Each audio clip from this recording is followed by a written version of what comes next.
الرحيم. الحمد لله رب العالمين، نحمده ونستعينه ونؤمن به ونتوكل عليه، ونعوذ بالله من شرور أنفسنا ومن سيئات أعمالنا. من يهده الله فلا مضل له، ومن يضلله فلا هادي له. وأشهد أن لا إله إلا الله وحده لا شريك له، وأشهد أن محمدا عبده ورسوله، أرسله بالهدى ودين الحق ليظهره على الدين كله ولو كره المشركون. اللهم صل على محمد وعلى آل محمد كما صليت على إبراهيم وعلى آل إبراهيم، وبارك على محمد وعلى آل محمد كما باركت على إبراهيم وعلى آل إبراهيم في العالمين إنك حميد مجيد. اللهم اجعل جمعنا هذا جمعا مرحوما، واجعل تفرقنا من بعده تفرقا معصوما، ولا تجعل فينا ولا معنا شقيا ولا محروما. ربنا آتنا من لدنك رحمة وهيئ لنا من أمرنا رشدا. اللهم علمنا ما ينفعنا وانفعنا بما علمتنا وزدنا علما. اللهم فقهنا في الدين. ബഹുമാന്യരായ സഹോദരി സഹോദരന്മാരെ, അസ്സലാമു അലൈക്കും വറഹ്മത്തുള്ളാഹി വബറകാതുഹു. കാരുണ്യവാനായ പടച്ച തമ്പുരാൻ നമ്മെല്ലാവരെയും സദാ അനുഗ്രഹിക്കുമാറാകട്ടെ. പടച്ച തമ്പുരാൻ പരിശുദ്ധ റമദാൻ മാസത്തിലെ ഈ പകലിൽ നമ്മൾ അനുഷ്ഠിച്ചിട്ടുള്ള നോമ്പടക്കമുള്ള എല്ലാ ആരാധനാകർമ്മങ്ങളെയും പരിപൂർണ ഇഖ്ലാസോടുകൂടിയുള്ള സൽക്കർമ്മങ്ങളായി സ്വീകരിക്കുകയും അതിമഹത്തായ അനുഗ്രഹങ്ങൾ നമ്മുടെ ഇഹപര ജീവിതങ്ങളിൽ പ്രതിഫലമായി പ്രദാനം ചെയ്ത് നമ്മെ പ്രത്യേകമായി തുണക്കുകയും അനുഗ്രഹിക്കുകയും ചെയ്യുമാറാകട്ടെ. റമദാനോടനുബന്ധിച്ച് സഫാ മസ്ജിദിൽ നടന്നു വരുന്ന റമദാൻ പ്രഭാഷണങ്ങളുടെ ഭാഗമായുള്ള ഒരു ചെറിയ സംസാരമാണ് ഈ സന്ദർഭത്തിൽ നടക്കുന്നത്. ഇന്ന് ഈ സംസാരത്തിന് വിഷയമായി തിരഞ്ഞെടുത്തിട്ടുള്ളത് വിശുദ്ധ ഖുർആനിന്റെ ക്രോഡീകരണം എന്നതാണ്. വിഷയം കേൾക്കുമ്പോൾ തന്നെ മനസ്സിലാക്കാൻ പറ്റുന്നത് പോലെ ഇതൊരു പ്രസംഗ വിഷയമല്ല. യഥാർത്ഥത്തിൽ ഇതൊരു പഠന വിഷയമാണ്. അപ്പം അതുകൊണ്ടാണ് സ്പീച്ചിങ് ടേബിളൊക്കെ ഒഴിവാക്കിയിട്ട് ഒരു പ്രഭാഷണ രൂപത്തിലല്ലാതെ ഒരു ക്ലാസ് രൂപത്തിൽ ഈ വിഷയം കൈകാര്യം ചെയ്യാം എന്ന് കരുതിയിട്ടുള്ളത്. നമുക്കൊക്കെ അറിയാവുന്നതുപോലെ വിശുദ്ധ ഖുർആൻ എന്ന് പറയുന്നത് അല്ലാഹു സുബ്ഹാനഹു വ തആല മനുഷ്യരെ ഭൂമിയിലേക്ക് ജീവിക്കാൻ വേണ്ടി നിയോഗിച്ച സമയത്ത് അവർക്ക് ജീവിതത്തിൽ ആവശ്യമായ സന്മാർഗം, നല്ല മാർഗം, അത് മനുഷ്യർ അവരുടെ ബുദ്ധി കൊണ്ട് ആലോചിച്ച് കണ്ടെത്തേണ്ടുന്ന കാര്യമല്ല. അല്ലെങ്കിൽ സന്മാർഗത്തിന്റെ എല്ലാ വിശദാംശങ്ങളും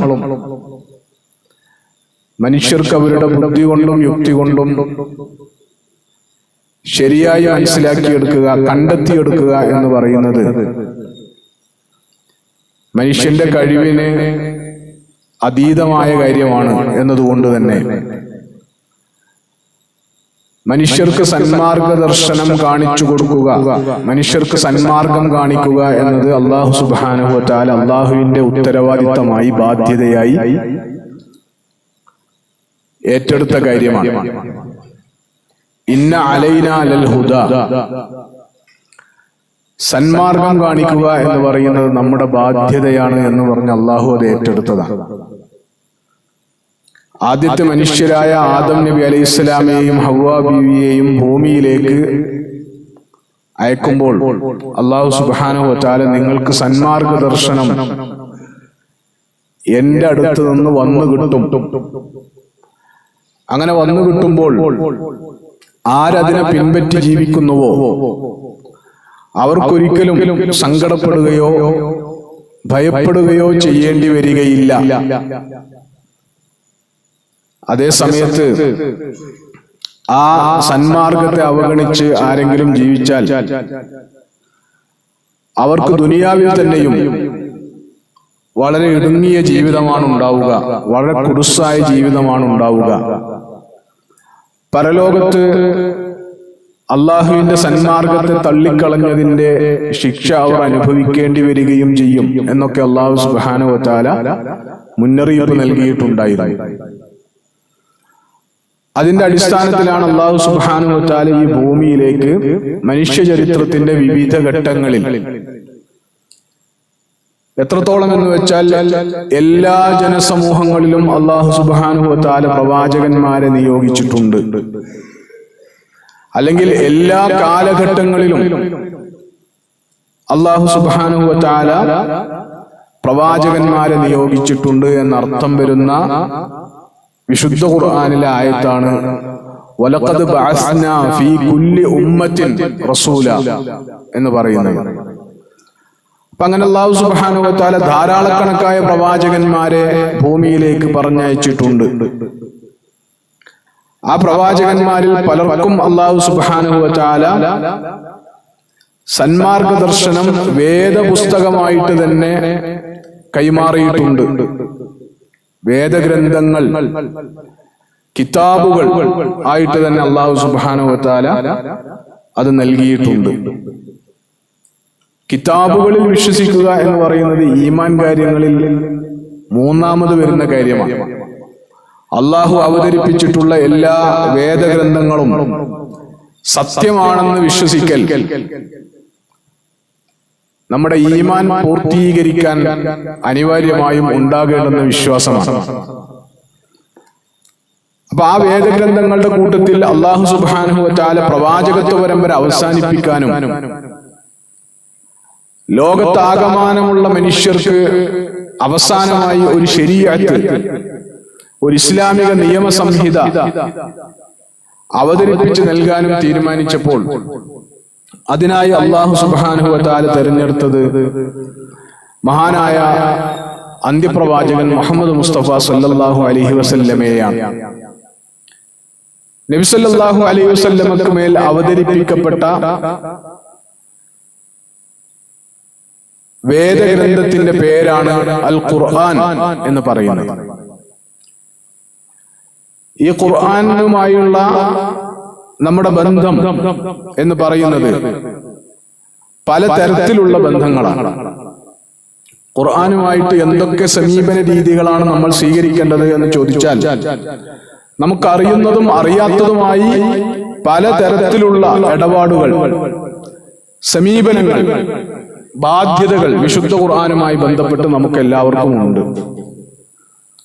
ഖുർആൻ പാരായണം ചെയ്യുക, ഖുർആൻ മനഃപ്പാഠമാക്കുക, ഖുർആൻ കേൾക്കുക, ഖുർആൻ പഠിക്കുക, ഖുർആന്റെ അർത്ഥം മനസ്സിലാക്കുക, ഖുർആന്റെ ആശയം മനസ്സിലാക്കുക, ഖുർആനിലൂടെ നൽകപ്പെട്ടിട്ടുള്ള നിയമവിധികൾ, ജീവിതത്തിൽ പാലിക്കേണ്ടുന്ന ഹലാൽ ഹറാമുകൾ, അത്തരം വിധികൾ മനസ്സിലാക്കുക, പഠിക്കുക, ഖുർആനിൽ നിന്നുള്ള ഗുണപാഠങ്ങൾ മനസ്സിലാക്കുകയും അത് സ്വീകരിക്കുകയും ചെയ്യുക, ഖുർആനെ ഗ്രഹിക്കുക, ഖുർആനെ വ്യാഖ്യാനിക്കുക, ഖുർആനെ കുറിച്ച് ചിന്തിക്കുക, ഖുർആനിൽ പറഞ്ഞിട്ടുള്ള കാര്യങ്ങളെ കുറിച്ച് ചിന്തിക്കുക തുടങ്ങി ചെറുതും വലുതുമായ ധാരാളക്കണക്കിന് ബാധ്യതകൾ വിശുദ്ധ ഖുർആനുമായി ബന്ധപ്പെട്ട് നമുക്കുണ്ട്. ഖുർആനെ ജീവിതത്തിന്റെ മാർഗദർശിയായി വഴികാട്ടിയായി സ്വീകരിക്കുക, ആ ഖുർആൻ അനുസരിച്ച് ജീവിക്കുക, പ്രവർത്തിക്കുക. അതിനും അപ്പുറം കടന്ന് ഖുർആനിന്റെ പ്രചാരകരും പ്രബോധകരുമായി മാറുക. ഇങ്ങനെയൊക്കെ ധാരാളം ബന്ധങ്ങൾ ഖുർആനുമായി ബന്ധപ്പെട്ട് നമുക്കുണ്ട്. അപ്പോ ഖുർആനുമായി ബന്ധപ്പെട്ട അത്തരത്തിലുള്ള പല കാര്യങ്ങളും സാധാരണ നമ്മൾ ശ്രദ്ധിക്കുന്നതാണ്. ഖുർആന്റെ പഠനം, ഖുർആൻ മനഃപ്പാഠമാക്കുക, ഖുർആൻ കേൾക്കുക, ഖുർആന്റെ അർത്ഥം പഠിക്കുക, ഖുർആന്റെ വ്യാഖ്യാനങ്ങൾ വായിക്കുക എന്നൊക്കെ പറയുന്നത് സാധാരണഗതിയിൽ നമ്മൾ ചെയ്യുന്നതാണ്.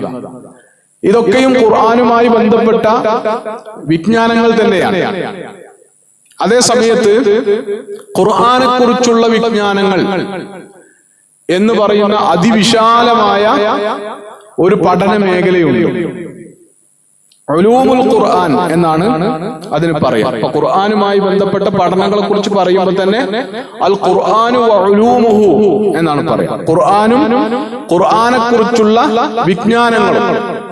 അങ്ങനെ ഖുർആനുമായി ബന്ധപ്പെട്ട് മാത്രം രൂപപ്പെട്ടു വന്ന ധാരാളം വിജ്ഞാന ശാഖകൾ തന്നെ ഇസ്ലാമിലുണ്ട്. ഇസ്ലാമുമായി മാത്രം ബന്ധപ്പെട്ടതല്ല, പൊതുവായുള്ള പല വിജ്ഞാന ശാഖകളും ഖുർആനുമായി ബന്ധപ്പെട്ടാണ് രൂപപ്പെട്ടു വന്നിട്ടുള്ളത് എന്ന് നമുക്ക് കാണാൻ പറ്റുന്നതാണ്. പുതുതായി ഇറങ്ങിയിട്ടുള്ള പ്രബോധനം വാരികയിൽ അതുമായി ബന്ധപ്പെട്ട് അതിനെ പരിചയപ്പെടുത്തുന്ന ഒരു ലേഖനം ഉണ്ട്. ഖുർആനുമായി ബന്ധപ്പെട്ട് രൂപപ്പെട്ടു വന്ന വിജ്ഞാന ശാഖകൾ എന്നുള്ള നിലക്ക് അറബി വ്യാകരണ ശാസ്ത്രവും അതുപോലെ തന്നെ അറബി സാഹിത്യ ശാസ്ത്രവും ഒക്കെയായി ബന്ധപ്പെട്ടുള്ള പലതും ഖുർആനുമായി ബന്ധപ്പെട്ട് രൂപപ്പെട്ടു വന്ന, ഖുർആൻ പഠനത്തിന്റെ ഭാഗമായി രൂപപ്പെട്ടു വന്ന വിജ്ഞാന ശാഖകളാണ്. അപ്പൊ അതില് ഉലൂമുൽ ഖുർആൻ എന്ന് പറയുന്ന സവിശേഷമായ ഒരു വിജ്ഞാന ശാഖ തന്നെയുണ്ട്. അത് ഖുർആനെ കുറിച്ചുള്ള പഠനമാണ്. ഖുർആനിൽ അകത്ത് എന്താണുള്ളത്, ഖുർആനിനുള്ളിൽ അള്ളാഹു എന്തൊക്കെയാണ് പറഞ്ഞത് എന്നതല്ലാതെ ഖുർആനുമായി ബന്ധപ്പെട്ട വിവരങ്ങൾ, അതാണ് ഉലൂമുൽ ഖുർആൻ എന്ന് പറയുന്നത്. ഈ വിജ്ഞാന ശാഖയുടെ ഒരു പ്രത്യേകത, സവിശേഷത എന്ന് പറയുന്നത്, പ്രാധാന്യം എന്ന് പറയുന്നത്, ഖുർആനെ ശരിയായി മനസ്സിലാക്കാൻ ഈ വിജ്ഞാന ശാഖ മനസ്സിലാക്കൽ നിർബന്ധമാണ്. സാധാരണഗതിയിൽ നമ്മൾ നമ്മുടെ മതവിദ്യാഭ്യാസത്തിന്റെ അല്ലെങ്കിൽ മദ്രസ വിദ്യാഭ്യാസത്തിന്റെ ഒന്നും താഴെ ക്ലാസ്സുകളിലൊന്നും സാധാരണ പഠിപ്പിക്കുന്ന ഒരു വിജ്ഞാന ശാഖ അല്ലാത്തത് കൊണ്ട് തന്നെ നമുക്കധികം പരിചയമില്ലാത്ത ഒരു വിജ്ഞാന ശാഖയാണ് ഉലൂമുൽ ഖുർആൻ എന്ന് പറയുന്നത്. അതേസമയത്ത് ഖുർആൻ വ്യാഖ്യാനവുമായി ബന്ധപ്പെട്ട് അനിവാര്യമായും സ്വായത്തമാക്കേണ്ടുന്ന അറിവുകളാണ്, വിജ്ഞാനങ്ങളാണ് ഈ വിജ്ഞാന ശാഖയിൽ യഥാർത്ഥത്തിൽ ഉള്ളത്. അതുകൊണ്ട് ഉന്നത കലാലയങ്ങളിൽ പ്രത്യേകിച്ചും ഖുർആൻ പഠനത്തിൽ ഫോക്കസ് ചെയ്യുന്ന, ഖുർആൻ പഠനങ്ങളിൽ സ്പെഷ്യലൈസ് ചെയ്യുന്ന ഉന്നത കലാലയങ്ങളിലെ പഠനങ്ങളിൽ വളരെ നിർബന്ധമായ ഒരു പഠന ശാഖയാണ് ഉലൂമുൽ ഖുർആൻ എന്ന് പറയുന്നത്. 1, 2, 3 പേപ്പറുകളായിട്ടൊക്കെയാണ് സർവകലാശാല തലങ്ങളിൽ, ഇസ്ലാമിക സർവകലാശാലകളിൽ ഈ വിഷയം സാധാരണഗതിയിൽ പഠിപ്പിക്കാറുള്ളത്. അപ്പൊ അത് ഖുർആന്റെ നിർവചനം മുതൽ തുടങ്ങും അതിലെ പഠനങ്ങൾ. ഖുർആൻ എന്ന് പറഞ്ഞാൽ എന്താണ് എന്ന ഖുർആനിന്റെ നിർവചനം മുതൽ അവിടുന്ന് അങ്ങോട്ട് തുടങ്ങി ഖുർആനിൽ ആദ്യമായി അവതരിച്ചത് ഏതാണ്, അവസാനം അവതരിച്ചത് ഏതാണ്, അതിനിടയിൽ വിവിധ സന്ദർഭങ്ങളിൽ അവതരിച്ച സൂറത്തുകളും ആയത്തുകളും എന്തൊക്കെയാണ്, അവയുടെ സവിശേഷതകൾ എന്തൊക്കെയാണ്, ഖുർആനിൽ മക്കിയായ സൂറത്തുകളും ആയത്തുകളും അതിന്റെ സവിശേഷതകൾ എന്തൊക്കെയാണ്, മദനിയായ സൂറത്തുകളും ആയത്തുകളും അതിന്റെ സവിശേഷതകൾ എന്തൊക്കെയാണ്, ഖുർആന്റെ ക്രോഡീകരണം, അതിന്റെ ഒരു ചരിത്ര പശ്ചാത്തലം എന്താണ്, അതേപോലെ തന്നെ ഖുർആനിൽ നാസിഖ് മൻസൂഖ്, ദുർബലമാക്കപ്പെട്ട നിയമങ്ങൾ, റദ്ദ് ചെയ്യപ്പെട്ട നിയമങ്ങൾ അതേതൊക്കെയാണ്, ഇങ്ങനെ തുടങ്ങി ഖുർആനുമായി ബന്ധപ്പെട്ട ഖുർആനെ കുറിച്ച് നമ്മൾ അറിയേണ്ടുന്ന, ഖുർആനിലെ ആയത്തുകളെ കുറിച്ച് അറിയേണ്ടുന്ന കാര്യങ്ങൾ പഠന വിധേയമാകുന്ന ഒരു വിജ്ഞാനശാഖ. അതിങ്ങനെ നീണ്ടുപോയി അവസാനം ഖുർആൻ വ്യാഖ്യാനത്തിൽ പരിഗണിക്കേണ്ടുന്ന ഭാഷാപരവും അതല്ലാത്തതുമായ പ്രധാനപ്പെട്ട കാര്യങ്ങൾ എന്തൊക്കെയാണ് എന്ന് ഉൾക്കൊള്ളുന്ന ഒരു വിജ്ഞാന ശാഖയാണ് ഉലൂമുൽ ഖുർആൻ എന്ന് പറയുന്നത്. അപ്പൊ ഖുർആനെ ശരിയായി മനസ്സിലാക്കണമെങ്കിൽ ഈ വിജ്ഞാന ശാഖ പഠിക്കൽ നിർബന്ധമുള്ള കാര്യമാണ്. ഇല്ലെങ്കിൽ നമ്മളൊക്കെ ഖുർആൻ വ്യാഖ്യാനിക്കുന്നത് പോലെ പല തരത്തിലുള്ള അബദ്ധങ്ങളും സംഭവിച്ചു പോകും. ഖുർആനിലെ ഒരായത്ത് നമുക്ക് കിട്ടി, അല്ലെങ്കിൽ ഖുർആനിൽ നിന്ന് ഒന്നോ രണ്ടോ ആയത്തുകൾ നമ്മൾ എടുത്തു, അതിന്റെ അർത്ഥം നമുക്ക് ശരിയായി അറിയാം, അതിന്റെ വ്യാഖ്യാനങ്ങളും നമ്മൾ വായിച്ചിട്ടുണ്ട്. എന്നാൽ പോലും ആ ആയത്തിനെ നമ്മൾ മനസ്സിലാക്കുന്നിടത്ത് ചില അബദ്ധങ്ങൾ സംഭവിക്കാൻ സാധ്യതയുണ്ട്. എങ്ങനെയാണെങ്കിൽ ഉലൂമുൽ ഖുർആനുമായി ബന്ധപ്പെട്ട പ്രധാനപ്പെട്ട ചില കാര്യങ്ങൾ നമ്മൾ മനസ്സിലാക്കിയിട്ടില്ലെങ്കിൽ. അപ്പൊ ഞാനിത് മൊത്തത്തിൽ ഉലൂമുൽ ഖുർആൻ എന്ന വിജ്ഞാന ശാഖയുടെ ഒരു പ്രാധാന്യത്തെ കുറിച്ചാണ് ഈ പറഞ്ഞിട്ടുള്ളത്. നമ്മുടെ വിഷയം സവിശേഷമായി ഈ ഉലൂമുൽ ഖുർആന്റെ പഠനങ്ങളിൽ സവിശേഷമായി വരുന്ന ഖുർആന്റെ അവതരണം, ഖുർആന്റെ അവതരണ പശ്ചാത്തലങ്ങൾ, ഖുർആനിലെ ആയത്തുകളുടെയും സൂറത്തുകളുടെയും ക്രമം, ഇതൊക്കെ പഠിച്ചു കഴിഞ്ഞ് അതിന്റെ കൂടെ വളരെ സവിശേഷമായി വരുന്ന ഒരു വിഷയമാണ് ഖുർആന്റെ ക്രോഡീകരണം എന്ന് പറയുന്നത്. ഇപ്പൊ ഖുർആന്റെ ക്രോഡീകരണം എന്ന് മലയാളത്തിൽ പറയുമ്പോൾ അതിനൊരു വലിയ പരിമിതിയുണ്ട്. അറബിയിൽ അതിന് ജംഉൽ ഖുർആൻ എന്നാണ് പറയുക. ജംഉൽ ഖുർആൻ, ജംഉൽ ഖുർആൻ എന്ന് പറഞ്ഞാൽ ജംഅ ചെയ്യുക എന്ന് പറഞ്ഞാൽ ശരിക്ക് നമുക്ക് മിക്കവാറും എല്ലാവർക്കും അറിയായിരിക്കും, കൂട്ടി യോജിപ്പിക്കുക എന്നതാണ് ജംഅ ചെയ്യുക എന്ന് പറഞ്ഞാൽ അർത്ഥമാക്കുന്നത്. വ്യത്യസ്ത ഭാഗങ്ങളെ ശേഖരിക്കുക, കളക്ട് ചെയ്യുക, കൂട്ടി യോജിപ്പിക്കുക, എന്നിട്ട് സംരക്ഷിച്ചു നിർത്തുക, സൂക്ഷിച്ചു വെക്കുക.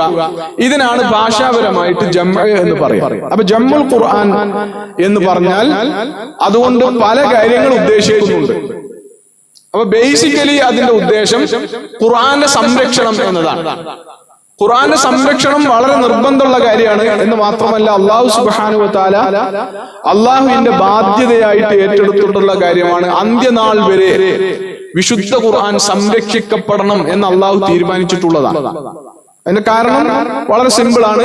കാരണം ഇത് ലോകാവസാനം വരെയുള്ള സകല മനുഷ്യർക്കുള്ള മാർഗദർശനമായി അള്ളാഹു അവതരിപ്പിച്ചിട്ടുള്ളതാണ് വിശുദ്ധ ഖുർആൻ. ഇനിയൊരു വേദഗ്രന്ഥം അവതരിക്കാനില്ല, ഇനിയൊരു പ്രവാചകൻ ഈ ഭൂമിയിലേക്ക് അള്ളാഹുവിന്റെ പ്രവാചകനായി വരാനില്ല, വഹി ഇനി ഇറങ്ങുകയില്ല, ആകാശ ലോകത്തു നിന്ന് ഇനി വഹി ഇറങ്ങുകയില്ല.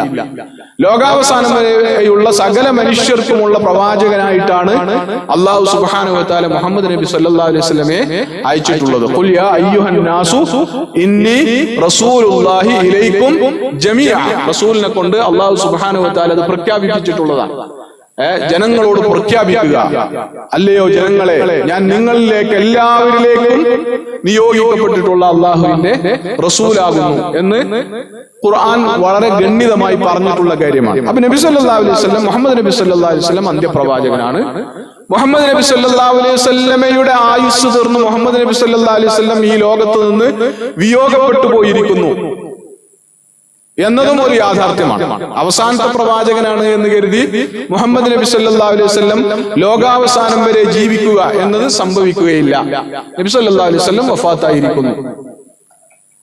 ദീനിന്റെ നിലനിൽപ്പിന് അല്ലാഹു സുബ്ഹാനഹു വ തആല പ്രവാചകന്മാരൊന്നും ഇല്ലാതെ കണ്ടുവച്ചിട്ടുള്ള മാർഗം അള്ളാഹുവിന്റെ വേദഗ്രന്ഥം ശാശ്വതമായി ലോകാവസാനം വരെ ഒരു കേടുപാടും കൂടാതെ ഭദ്രമായി ലോകാവസാനം വരെ നിലനിർത്തുക എന്നതാണ് അല്ലാഹു സുബ്ഹാനഹു വ തആല ദീനിന്റെ നിലനിൽപ്പിന് കണ്ടുവച്ചിട്ടുള്ള മാർഗം. അപ്പൊ അതുകൊണ്ട് അള്ളാഹു അതിനെ സംരക്ഷിക്കും. പക്ഷെ അള്ളാഹു സംരക്ഷിക്കും എന്ന് പറയുമ്പോൾ ആ സംരക്ഷണം അള്ളാഹു സുബ്ഹാനഹു വ തആല നിർവഹിക്കുക അവൻ തെരഞ്ഞെടുത്ത അവന്റെ അടിമകളായ മനുഷ്യരിലൂടെ തന്നെയാണ്. ഖുർആന്റെ ഒരു സംരക്ഷണം എന്ന് പറയുന്നത് നടക്കുക. ആ സംരക്ഷണത്തിനുള്ള മാർഗങ്ങൾ ഖുർആൻ അവതരിച്ചു തുടങ്ങിയ നബി സല്ലല്ലാഹു അലൈഹി വസല്ലം ജീവിച്ച് നബി സല്ലല്ലാഹു അലൈഹി വസല്ലമക്ക് നുബുവത്ത് കിട്ടിയ ആദ്യത്തെ സന്ദർഭം മുതൽ ആ ഖുർആന്റെ സംരക്ഷണത്തിനുള്ള നടപടിക്രമങ്ങൾ ഈ ഭൂമിയിൽ അല്ലാഹു സുബ്ഹാനഹു വ തആല നിശ്ചയിച്ചിട്ടുണ്ട്. അപ്പൊ ഖുർആന്റെ ജംഉൽ ഖുർആനിന്റെ ഒരു ചരിത്രം എന്ന് പറയുന്നത് 3 ഘട്ടങ്ങളിലായിട്ടാണ് അത് സംഭവിച്ചിട്ടുള്ളത്. 3 ഘട്ടങ്ങളിലും 3 സ്വഭാവത്തിലുള്ള ജംഉൽ ഖുർആനാണ് സംഭവിച്ചിട്ടുള്ളത്. ഒന്നാമത്തത് നബി സല്ലല്ലാഹു അലൈഹി വസല്ലം ജീവിച്ചിരുന്ന കാലഘട്ടത്തിൽ ജംഉൽ ഖുർആൻ എന്ന് പറയുന്നത് നടന്നിട്ടുണ്ട്. നബിയുടെ കാലത്തെ ഒരു ജംഉൽ ഖുർആൻ, ഖുർആന്റെ ഒരു അതുകൊണ്ട് ഉദ്ദേശിക്കുന്നത് ഖുർആന്റെ സംരക്ഷണം എന്നതാണ്. നബി സല്ലല്ലാഹു അലൈഹി വസല്ലമക്ക് ഖുർആൻ ഇങ്ങനെ ജിബ്രീൽ അലൈഹിസ്സലാം വഴി വഹിയായി ലഭിക്കുന്നു. ആ ലഭിക്കുന്ന ഖുർആൻ സൂറത്തുകളായി ആയത്തുകളായി നബി സല്ലല്ലാഹു അലൈഹി വസല്ലമ പഠിക്കുന്നു, മനഃപ്പാഠമാക്കുന്നു, അത് സ്വഹാബികൾക്ക് പഠിപ്പിക്കുന്നു, അവർ അത് മനഃപ്പാഠമാക്കുന്നു. ഇതാണ് ഹിഫ്ളിനുള്ള ഒന്നാമത്തെ രൂപം, അഥവാ ഖുർആന്റെ സംരക്ഷണത്തിനുള്ള, ഖുർആൻ സുരക്ഷിതമാകാനുള്ള ഒന്നാമത്തെ മാർഗം അതാണ്. അപ്പോ ഖുർആന്റെ അവതരണം എന്ന് പറയുന്നത് നബി സല്ലല്ലാഹു അലൈഹി വസല്ലമക്ക് ജിബ്രീൽ അലൈഹിസ്സലാം വഴി അത് ഇറങ്ങുന്നു. ജിബ്രീൽ അലൈഹിസ്സലാമിൽ നിന്ന് നബി സല്ലല്ലാഹു അലൈഹി വസല്ലം അത് കേൾക്കുന്നു. വഹയിന്റെ അവതരണം, വഹി ഇറങ്ങുക എന്ന് പറയുന്നത് അത്യപൂർവമായ ഒരു സംഭവമായിരുന്നു എന്നാണ് ഹദീസുകളിൽ നിന്ന് നമുക്ക് മനസ്സിലാക്കാൻ പറ്റുന്നത്. ഒരു സാധാരണ ഒരു സംഭവമല്ല. ആ വഹി ഇറങ്ങുന്നത് സഹാബികൾ നബി സല്ലല്ലാഹു അലൈഹി വസല്ലമയുടെ സമീപത്ത് നിന്ന് നേരിട്ട് അനുഭവിച്ചിരുന്നു എന്നതാണ്. അത്ര എളുപ്പമുള്ളൊരു പണിയല്ല വഹി അവതരിക്കുകയും അത് ഏറ്റുവാങ്ങുകയും ചെയ്യുക എന്ന് പറയുന്നത്. രണ്ട് തരത്തിലാണ് നബി സല്ലല്ലാഹു അലൈഹി വസല്ലമക്ക് വഹി ഇറങ്ങിയിരുന്നത്. ഒന്നിനെ കുറിച്ച് നബി സല്ലല്ലാഹു അലൈഹി വസല്ലമ തന്നെ പറഞ്ഞിട്ടുള്ളത് കസ്വൽസലത്തിൽ ജറസ്, ഇങ്ങനെ നിലക്കാതെ മുഴങ്ങുന്ന മണിയടി ശബ്ദം പോലെ നബി സല്ലല്ലാഹു അലൈഹി വസല്ലമയെ ആകെ ഉണർത്തി, നബിയുടെ എല്ലാ ചിന്തയെയും മനസ്സിനെയും നബിയുടെ ശരീരത്തിലെ എല്ലാ അവയവങ്ങളെയും തൊട്ടുണർത്തും വിധം വളരെ ശക്തിയിൽ മുഴങ്ങിക്കേൾക്കുന്ന ശബ്ദം പോലെ നബി സല്ലല്ലാഹു അലൈഹി വസല്ലമക്ക് അനുഭവപ്പെടുന്ന സ്വഭാവത്തിലാണ് വഹി ഇറങ്ങിയിരുന്ന ഒരു രീതി എന്ന് പറയുന്നത്. നബി സല്ലല്ലാഹു അലൈഹി വസല്ലമ തന്നെ അത് വിവരിക്കുകയും അതാണ് ഏറ്റവും കഠിനമായ വഹി അവതരണത്തിന്റെ രീതി എന്ന് പറയുകയും ചെയ്തിട്ടുണ്ട്. അത് താങ്ങാൻ കഴിയാവുന്നതിനും അപ്പുറം ആണ്. അപ്പൊ വഹിയിന്റെ ഒരു ഭാരം എന്ന് പറയുന്നത് വളരെ വലുതായിരുന്നു. അപ്പൊ നബി സല്ലല്ലാഹു അലൈഹി വസല്ലം വളരെ പ്രയാസം സഹിച്ചാണ് വഹി ഏറ്റുവാങ്ങിയിരുന്നത്. സഹാബികൾ തന്നെയും നേരിട്ട് പല സന്ദർഭങ്ങളിലും നബി സല്ലല്ലാഹു അലൈഹി വസല്ലം ഒട്ടകപ്പുറത്ത് സഞ്ചരിക്കുമ്പോഴൊക്കെ വഹി ഇറങ്ങുന്നതിന് സാക്ഷ്യം വഹിക്കുകയും അങ്ങനെ ഒട്ടകത്തിൽ പോലും വഹിയിന്റെ ഭാരത്തിന്റെ സ്വാധീനം പ്രകടമാവുകയും ചെയ്തതായിട്ടൊക്കെ ഹദീസുകളിൽ വന്നതായിട്ട് നമുക്ക് കാണാൻ പറ്റും. ഒട്ടകം ഇങ്ങനെ താഴ്ന്നു താഴ്ന്നു താഴ്ന്നു മുട്ടുകുത്തി മുഖം നിലത്ത് കുത്തുമാറ് ഒട്ടകത്തിന് മേൽ ഭാരം വന്ന് ചേരുകയും അങ്ങനെ വഹയിന്റെ അവതരണം സംഭവിക്കുകയും ചെയ്തതായി റസൂലുള്ളാഹി സ്വല്ലല്ലാഹു അലൈഹി വസല്ലം സഹാബികളോട് പങ്കുവച്ചിട്ടുണ്ട്. സഹാബികൾ അത് നേരിട്ട് സാക്ഷ്യം വഹിച്ചിട്ടുണ്ട്.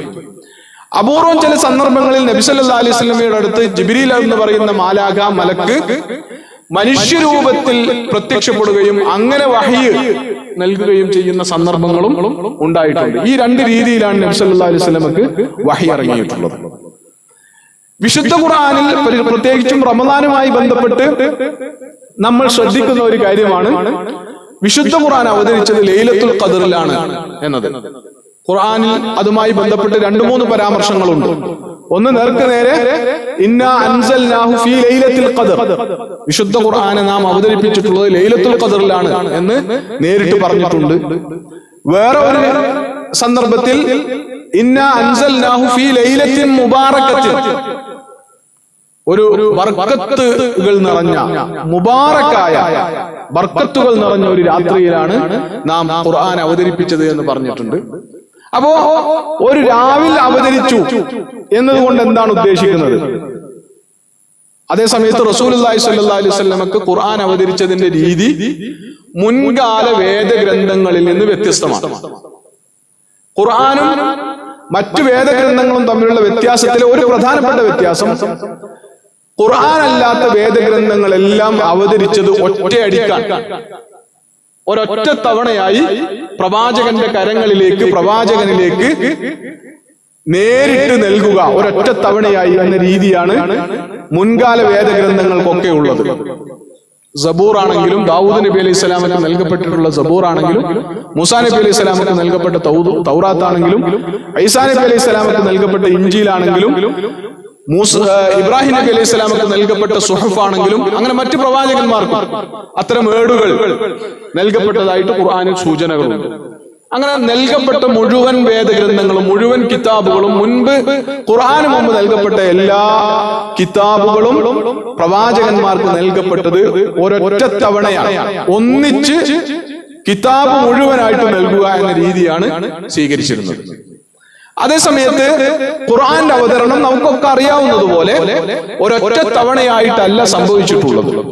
മറിച്ച് അത് റസൂലുള്ളാഹി സ്വല്ലല്ലാഹു അലൈഹി വസല്ലമയുടെ നീണ്ട 23 വർഷക്കാലത്തെ ജീവിതത്തിനിടയിലേക്ക് ഘട്ടം ഘട്ടമായി വിവിധ സന്ദർഭങ്ങളിലായി അവതരിച്ച് പൂർത്തീകരിക്കപ്പെടുകയാണ് ചെയ്തിട്ടുള്ളത്.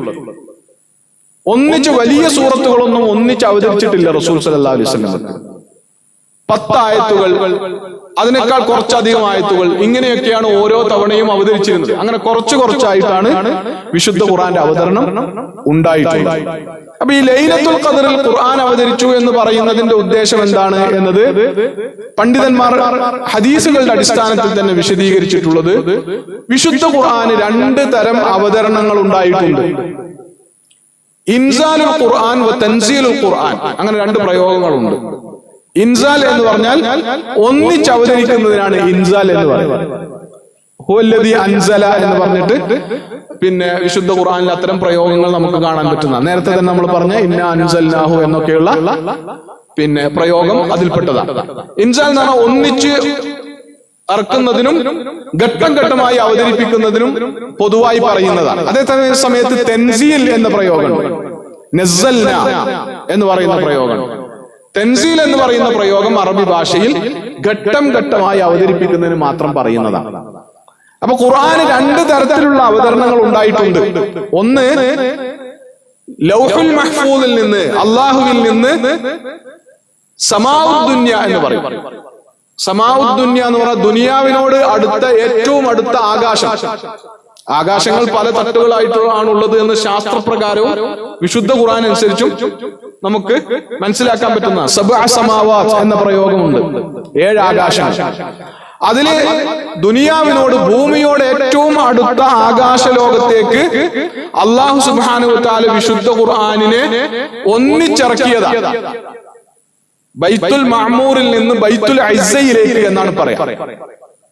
ദുനിയാവിന് തൊട്ടു മുകളിലുള്ള ആകാശ ലോകത്ത് ബൈത്തുൽ ഇസ്സ എന്ന സവിശേഷമായ ഒരു സ്ഥലത്തേക്ക് ബൈത്തുൽ മഅമൂറിൽ നിന്ന്, ആകാശ ലോകത്ത് നിന്ന്, അള്ളാഹുവിന്റെ അർശുള്ള ആകാശ ലോകത്ത് നിന്ന് അത് ഒന്നിച്ച് അവതരിച്ചതാണ്. അങ്ങനെ ഒന്നിച്ച് ബൈത്തുൽ ഇസ്സയിലേക്ക് അവതരിക്കുകയും പിന്നീട് അവിടെ നിന്ന് ഘട്ടം ഘട്ടമായിട്ട് ഭൂമിയിലേക്ക് റസൂലുള്ളാഹി സ്വല്ലല്ലാഹു അലൈഹി വസല്ലമയിലേക്ക് അവതരിക്കുകയും ചെയ്യുന്ന രീതിയാണ് വിശുദ്ധ ഖുർആൻ ഉണ്ടായിട്ടുള്ളത്.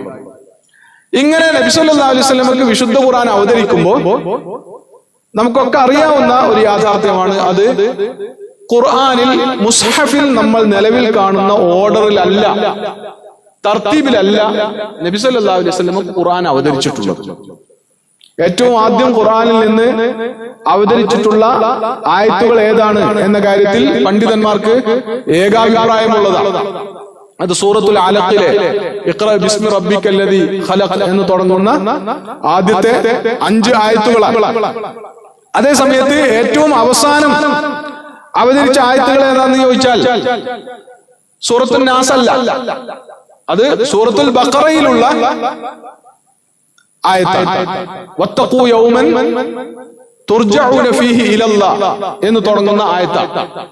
അതിന് തൊട്ടു മുമ്പുള്ള ആയത്ത് ആയത്തുൽ റിബയ, യാ അയ്യുഹല്ലദീന ആമനു തഖൂ, യാ അയ്യുഹല്ലദീന ആമനു തഖുല്ലാഹ വദറൂ മാ ബഖിയ മിനർ റിബ എന്ന് പറയുന്ന പലിശ അന്തിമമായി നിരോധിച്ചുകൊണ്ടുള്ള ആയത്ത്.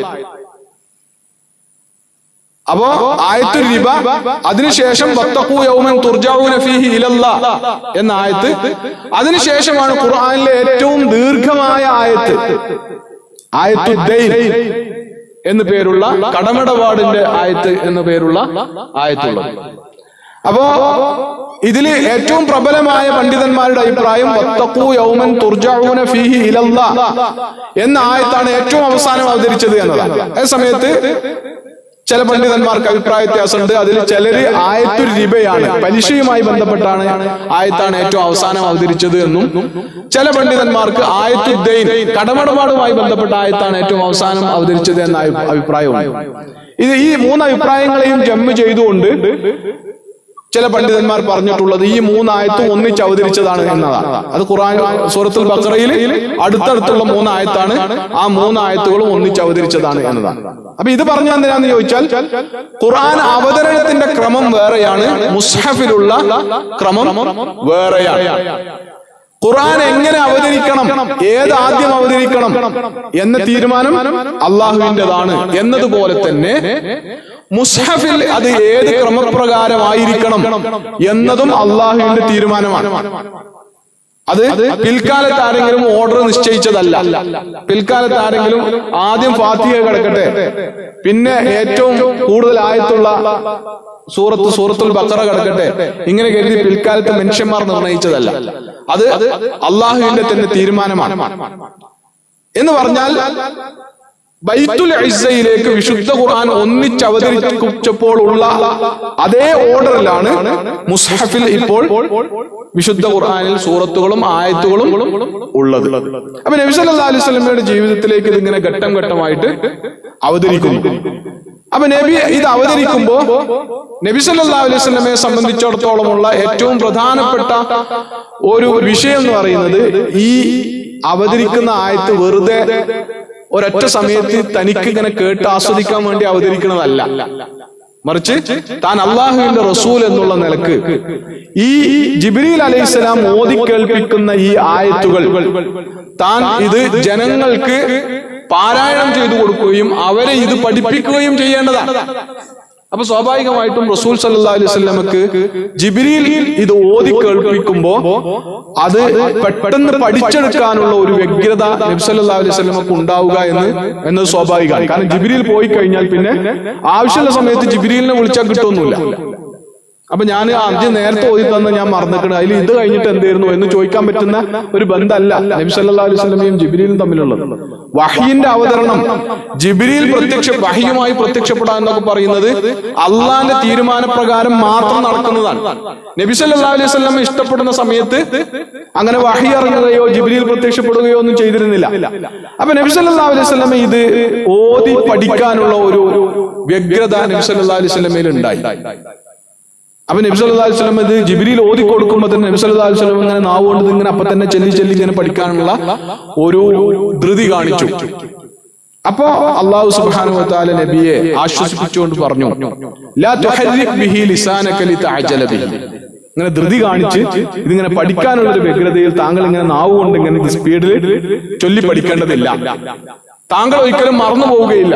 ഇന്ന അലൈനാ ജംഅഹു വ ഖുർആനഹു.